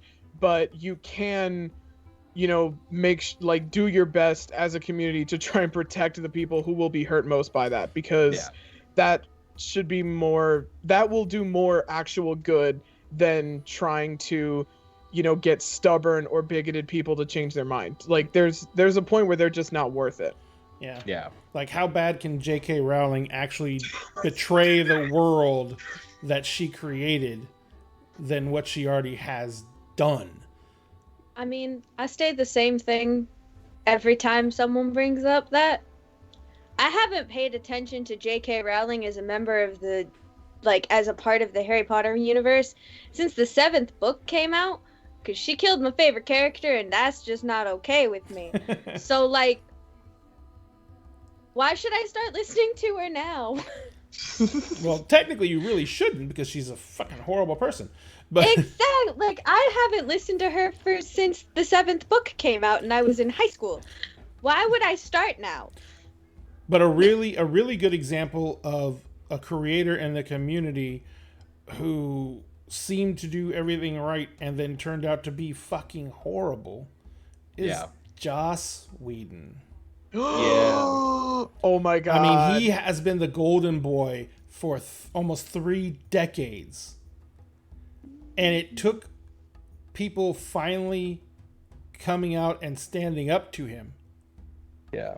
for him to be outed for what he really was. And I mean the sheer number and volume of people who have come forward, Yeah. from all the way back to people who worked on Buffy. Yep. Like Charisma Carpenter came out and she was just like, it was a fucking nightmare. He criticized, everything. And when she was on Angel and she got pregnant, and he tried to get her taken off the show because she wasn't the hot chick anymore. She was pregnant, and that didn't fit with the story he wanted to tell. And it was just, it's just a fucking nightmare. And then to find out all this now, I mean, I fucking love Buffy the Vampire Slayer. And I fucking love that universe that he created. And Firefly. yeah, Firefly. Oh my fucking God. And then Talia's Bay. you come back and you see who and what that was created by. Yeah. And I mean, we're kind of tying this back into Death of the Author, but it also ties into the idea of what gatekeeping can be and what the abuse of authority, which is, in the case of gatekeeping, is usually knowledge. Yeah. You I have this knowledge, you don't, so I'm better than you. know, and now I'm going to tell you what to do or tell you who you can be. Which I feel like in some ways just goes back to like, we can't control everybody, unfortunately. Like, would it be great? I can. I'm the could DM. Well, that's fair. I am a benevolent god. But she says with dark unicorn headphones on. Dun, dun, but dun. you can't see him because I have my background. But There you go. like, yeah, we can't control other people. We can't control the guy next to us. We can't control the emotions of the person across from us. We can control ourselves. And as long as we, as ourselves, do the best to create a good example and bring in as many people as we can, the more people that we teach to be that better person, the more people that we teach to, because like, I love teaching people how to build characters. I love teaching people how to build characters because my first DM loved teaching people how to build characters. And yeah, that's personally a part of my personality traits, but even beyond that, I was also I was taught how to love sharing that knowledge and how to make this accessible to people and how to say, it's okay, I know you don't understand this. I don't understand it half the time. Let's go through it together and make sure we understand things. Like, being that person and making a concerted effort to do what you did, right? And surround yourself with people who were different from what you were seeing all over the place, and you just wanted to give them a place to be themselves. Yeah. Making sure that I'm going to stop you just for 1 second because that led to a completely other thing that happened because we got attacked for that. Really? And not a little. Mm-hmm. Oh, man. And we got death threats on Twitter. I mean, it's Twitter, so fucking A. It's Twitter. Yeah. But, people were, I got literally told I was polluting the hobby. How do you pollute a hobby? By trying to be inclusive, apparently. How do you pollute? I don't fucking know.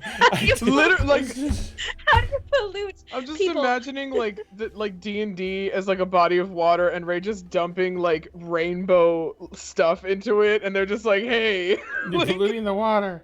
And Fox Rider, you're completely right. Terry Pratchett died as a human saint.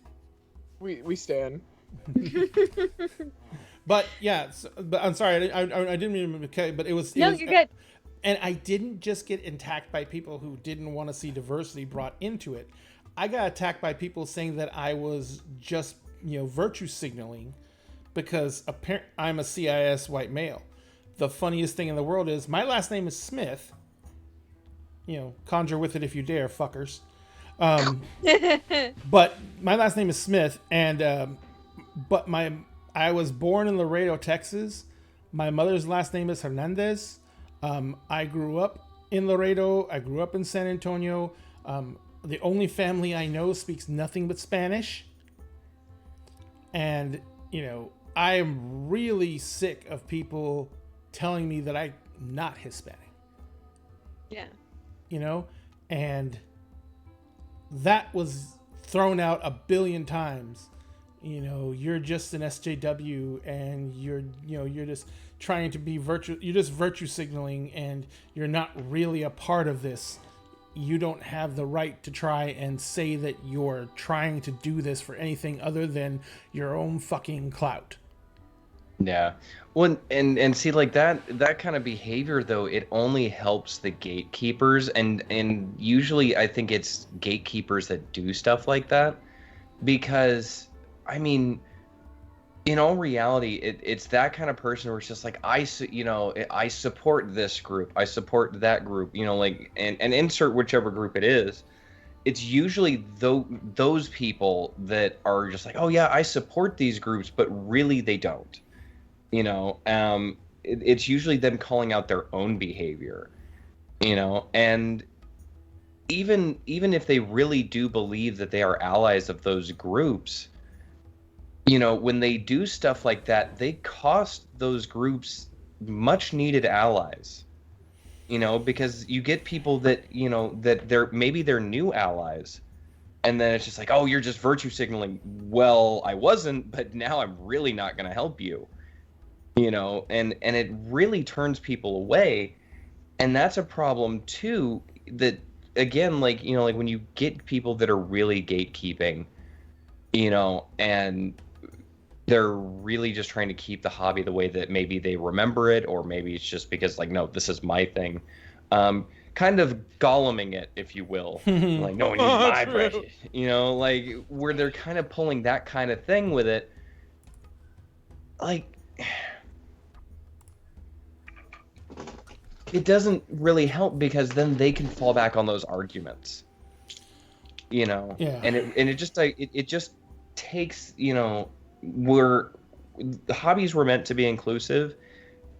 Those kind of arguments and that kind of visceral attack for no reason whatsoever just completely derails the conversation, which is a common tactic among gatekeepers and, strangely enough, abusers. Yeah. Yeah. Well, I mean, gatekeeping is that borderline, isn't it? It Yeah. really, I mean, it's a borderline that sometimes steps over. Mhm. You know, and when it steps over in a big way, because that, you know, It and steps I say over that, into misogyny and racism, and you know. Well, when I was in basic training in Lackland Air Force Base, Texas. Yay, San Antonio. I actually, so like in the first week they were just like, oh, okay, well, like, you know, if you have Christian religious services, you go here. If you have Jewish religious services, you go there. And you know, they're going through like all of the lists of different religious services. I'm a Buddhist. I have been since I was 2. So when they didn't mention Buddhism, then, you know, they're just like, oh, okay, well, is there any religion that we didn't mention? Oh, what's your religion? I'm a Buddhist. And my technical instructor looks me dead in the eye and goes, no, you're not. Yeah, I am. And he goes, no. Yes, sir. Get out. What? Okay, so I got up and I started to walk out of the day. He goes, no, that's not what I meant. I'm like, well, you gave me a legal order, so I'm walking out of the room, man. Like, Dead. you gotta And be I careful quote, what you say, you know. It's that Ella Enchanted thing. You know, it's like you are technically my CO. That's a legal order. I gotta walk out of the room, you know. And he's just like, you're seriously Get out of Buddhist? town. Yes. Can I have a car, please? Yeah. Yeah. I would like but to it was just requisition a car. My senior officer just told me to leave town. Scottish Anarchy just said, it's interesting because in America this has become such a huge thing, but here in Scotland it's not so much your ethnicity, it's where you're from in the UK. Usually, as far as my experiences have gone, we see people born here and living their lives here as British. We treat nobody any different based on that as far as what I've seen. Here it falls into where you come from. Being Scottish, I faced racism all my life, but because the Scottish are white, apparently racism towards us doesn't exist. So that is something of an issue over there, yeah. Yep. But you know, and that's the long stemming things that come from the divisions that were within that country. But in Britain, they also face a huge problem with how immigrants are treated as they come into the country. Yep. So you'll find that there very easily, Scottish, if you just take a look. Oh yeah. Yeah. But yeah, and again, like, and I think what it comes down to is like, really the best way to curb gatekeeping is just to be inclusive and understand that not everybody is going to know the lore that you do. Not everybody is going to look like you. Not everybody is going to behave in the hobby necessarily the way you do. You know, I mean, I was a quiet goth kid when I was playing at my comic book shop. And, you know, like, I may not have hooted and hollered, but, you know, I got funny looks for wearing a trench coat because Columbine happened when I was in middle school. Woo-hoo! So, yeah, that was great. Oh, Didn't they actually God. ban trench coats like in schools? In a couple places in Colorado, they did. Yeah, in a couple places in Colorado. In California, it was frowned upon. Mm-hmm. And the trench coat could not reach a specific length. Yeah. Which mine did. Because I was a goth kid. Just tell me, like, you want to tell me how long my trench coat could be? That trench coat is going to be just that long, probably longer. So, but yeah, I mean, yeah, and actually, Fox Rider has a good point. Like, not everyone is going to want to engage the hobby the same way either. You know, it's like, it's really just accepting that we're all different people, so we're all going to enjoy it our way. And that's okay, as long as you can accept that everyone's going to enjoy it their way too. Yeah, at Dinner and a Game, we always say there's no wrong way to play as long as everyone at the table is having a good time. Fox Rider, what you just described by saying, you know, you got yelled at that you got told there's no wrong way to play, then you get to the table and you choose the wrong spell and someone yells at you. Well, that's the big issue with that. And this is something that I covered in a TikTok. I know sometimes it's hard to find groups and everything like that, but you need to fucking be picky. You need to bring together people who have the same general idea of what's going to be fun. Yeah. Now, they're not going to mesh completely, but you need to find people who have that general outlook. And then once you have that group together, you're going to have a much better time. And it is really hard to do that, I know, sometimes, because like if you live in rural areas or something like that, it's just hard to find people who match. But I will tell you one thing that the technology age has done for gaming. You can go to Roll20 and you can fire in keywords, and then you can go find games, and then you can talk to the people in the game before you ever join and make sure that it's going to be something you want to be a part of. Yeah, be real careful with those, though, because I tried that. Mm-hmm. That does still fall on its face, because, you know, there'll be people who say that they're, you know, all about, you know, safe gaming space and all about consent and everything like that. And then, you know, the first game you're in there, your character gets like drugged and sexually assaulted because, you know, it's part of the role play or it's part of the story. And I actually heard that story a few days ago, and it was fucking horrible. Mm-hmm. But yeah, so but you do have to be, because it still can backfire, but at least you have those tools to start looking. Yeah, Crit Crab has some horrific. Oh, I love listening to Crit Crab stuff. Oh, Crit Crab is amazing. I love Crit Crab. Yeah. I love that at the end of every like really terrible story, he just kind of is silent for a minute, like and why is it always fucking paladins? Right? Why is it always fucking paladins? Well, Crit Crab is a YouTuber. Fox Rider. Because paladins don't get laid. That's why. I don't know. Oh my god. Do you guys follow oh shit. God, he's been on the show. Oh fuck. Hang on. I really need to find him. Oh, I cannot even. Oh, I know where to find him. Oh, I'm flying. Oh my god, my page needs to reload. Why are you doing this to me, internet? Messages. Inbox. Watch, and I really can't think of his name, so that's how bad it is. Clinton J. Boomer. He does Twitter, and he does comics.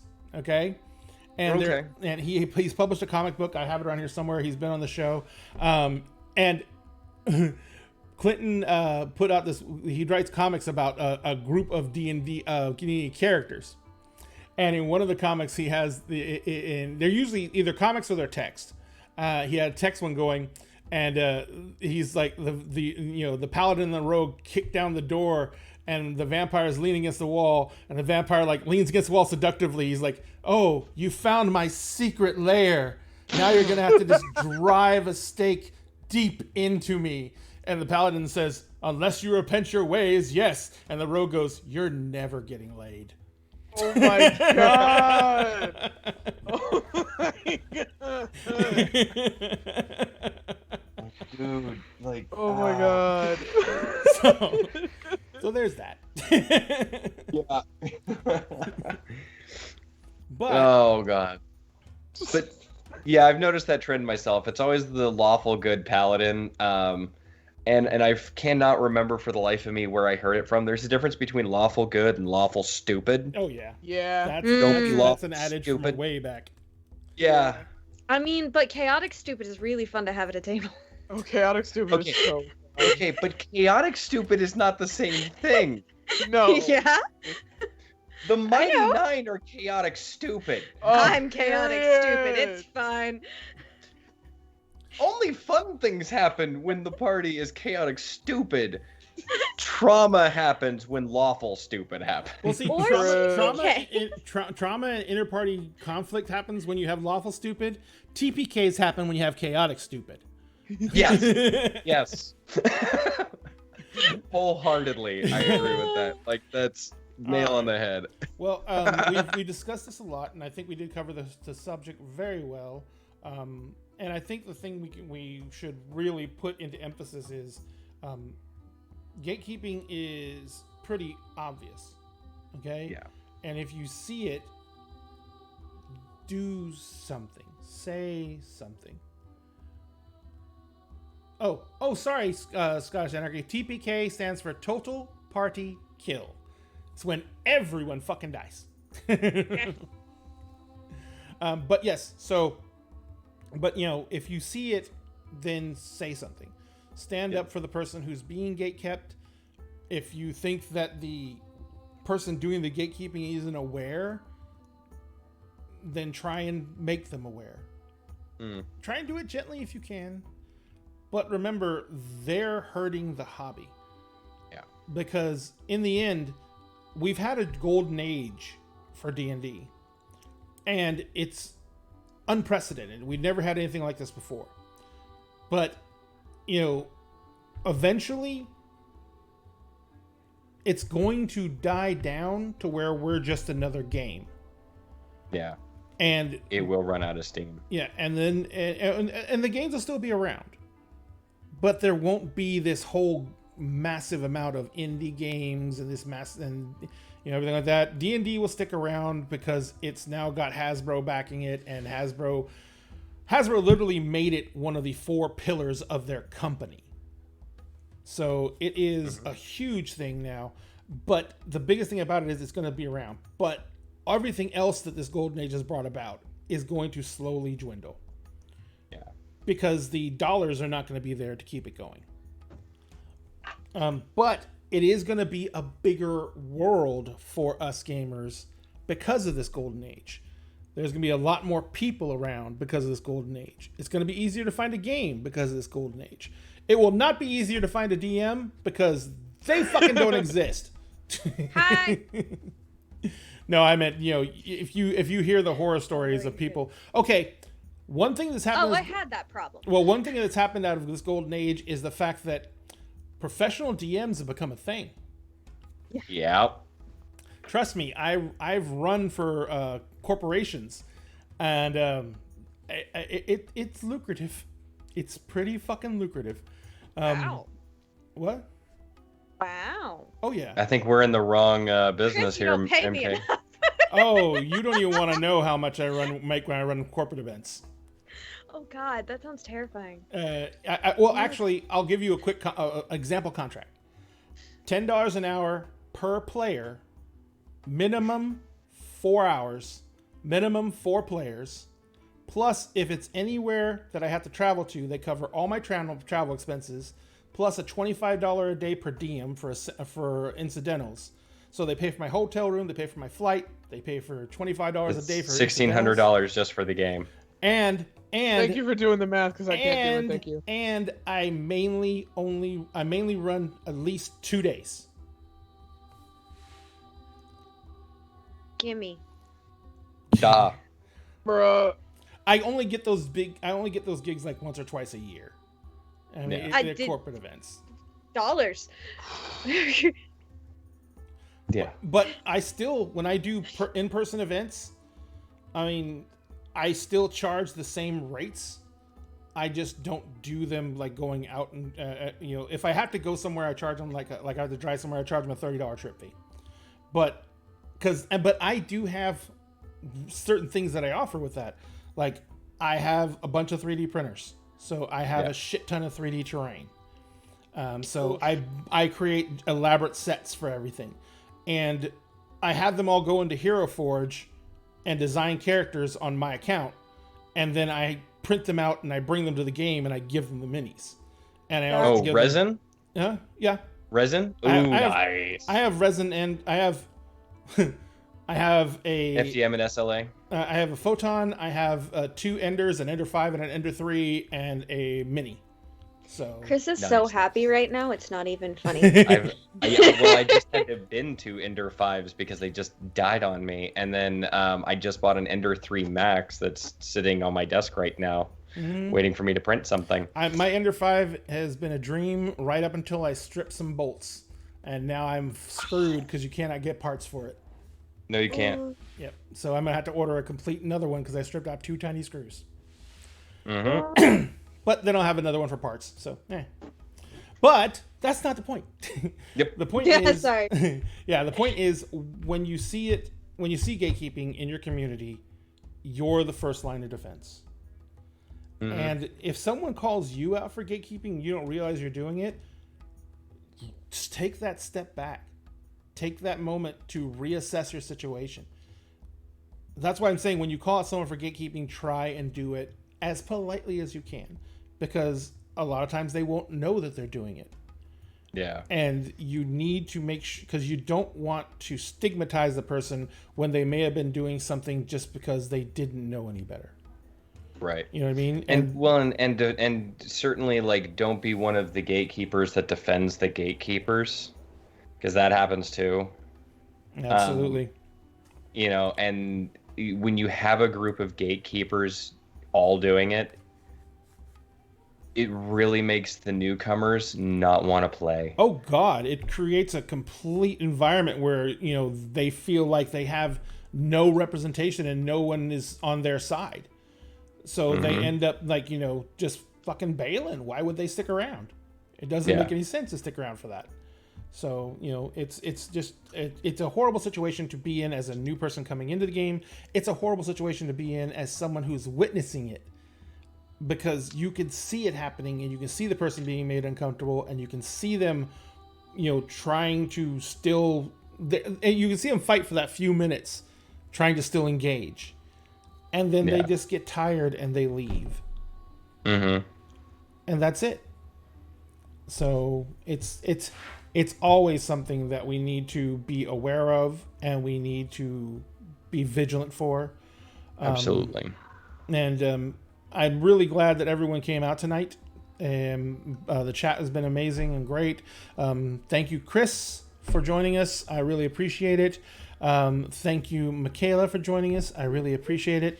Thank you, Milagros, for always being my rock. Of course. We are also going to be, one of the things we're going to be doing that is new is we're going to be doing a new show, which I think I addressed earlier, which is City of Mists. And these 3 people are going to be part of that cast, along with one other player who is in our Discord. And we are going to be launching that in 2 to 3 weeks, depending on how the session zeros go and everything like that. And it is going to be on Thursday nights. So, going up against Critical Role is not scary at all. Nah, it's fine. It's fine. No. Everything's fine. fine. It's fine. It's all right. It's No. okay. But yes, it's going to be 7:30. We said 7:30 Central, right? Yeah. Yeah, 7:30 Alright. Central Time. And we hope you guys can make it. We hope you come out next Friday for the Lab Experiments in Gaming. An amazing show. And they focus on indie RPGs, which is a huge thing because indie RPGs, I think indie RPGs are actually the future of gaming. D&D is great, but there is a lot more story out there and a lot better vehicles for that story. And a lot of indies really capture that. Like the game we're going to be playing, City of Mist, is an indie RPG. And it is got, it's a totally different system than D&D, and it is just a way different experience. And so if you guys want to try them, by all means, check out indie RPGs. If you guys want to discuss these ideas and these concepts with the tabletop RPGs and everything like that, I am actually going to come on to our Facebook group, which is fairly huge. We got really big for some reason. We're at 11,100 people in our Facebook group now. So if you guys want to join our Facebook group, a lot of stuff happens in it. We do a lot of gaming news. We do a lot of geek culture news and articles, and we have a lot of stuff that is based around trying to promote our hobbies.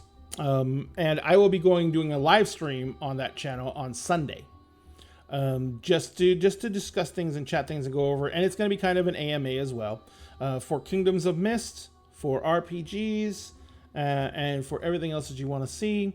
And we will be doing that on Sunday. But other than that, we thank everyone for coming out tonight. Maybe we should raid someone.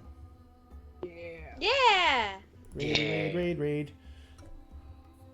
Oh, now when we raid, we try and raid streams that are like our size. Ooh. TT2KB is playing. What are they doing? Oh, I love them. Yeah, they're doing something right now. It doesn't say what they're doing. It says science and technology. So we're gonna go ahead and raid them because they're actually. I've been on their show. I played Jackbox with them. They're great. Yeah, So I we're have gonna go too. raid They're them. so much fun. Yeah. So if anyone has anything that they feel that they wasn't covered in this and they want to discuss it further, please do not hesitate to go join our Discord. We always have wonderful conversations over there. It's one of the things that I really want to expand more, because the community on Facebook, it's kind of one-sided because it's a page, so only we can post. You guys can respond to things we post, but only we can post. I love Discord because it's interactive, and I want you guys to be able to feel like you can reach out to us. We're a small stream. We'll probably always be a small stream. So I want that to be the basis for it. And as long as we can go ahead and be there for you guys, and that is our main goal. So if you have questions, you want anything about this, you want to discuss more, head on over to Discord. We have everything you need there, including voice channels if you want to chat. So in the meantime, one more time, Michaela, Hello. where can people find you on the interwebs? I am at Hill Michaela on Twitter, and then I am the keeper of all things good, bad, and indifferent for Anna on UST Show here on Twitch. And Michaela's Twitter is up in the chat. Chris, where can people get a hold of the Chris? The easiest place to find me, again, is the UST, is through the UST Linktree pages, like our Twitter page, our Gmail, if you need to email us, through our Discord, and I play Fenrir Everbren on UST. Sorry, my cat is trying to tear the door down to my office right now. Yes, Oh, well, yep. it is Fur Baby demand love. Yes, for Beta Man's love. And if it doesn't get love, we'll choose violence. Fur Baby says blood is good love too. UST's link tree is up in our Twitch if you want to check out their stuff. They are our competitors on Friday nights, but we have YouTube. Oh no, only Wednesday.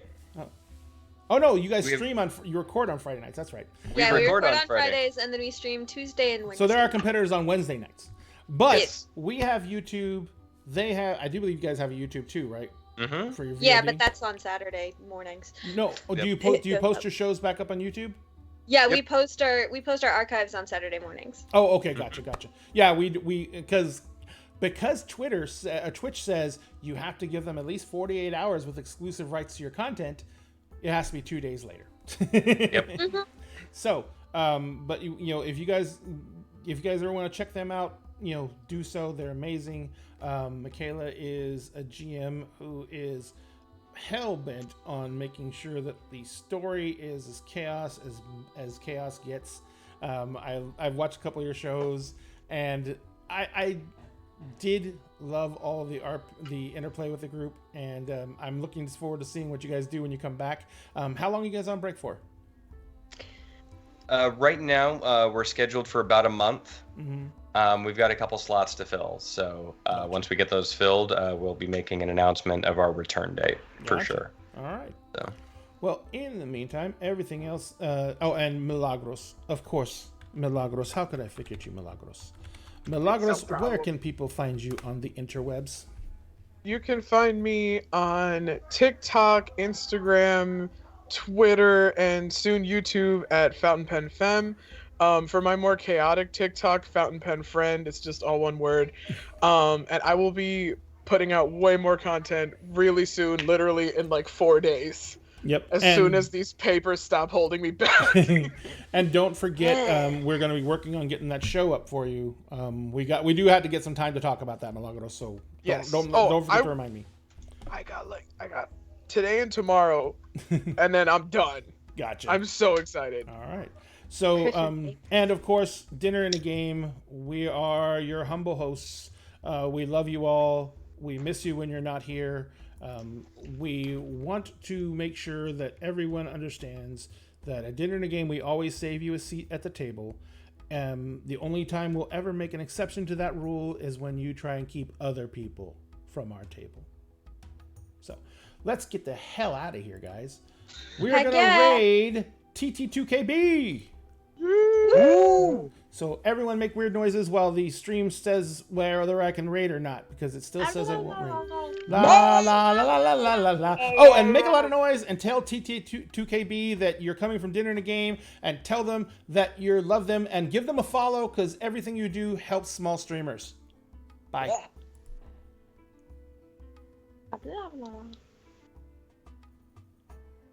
Okay, we should be raiding now. We are indeed. We are Yes. in the room.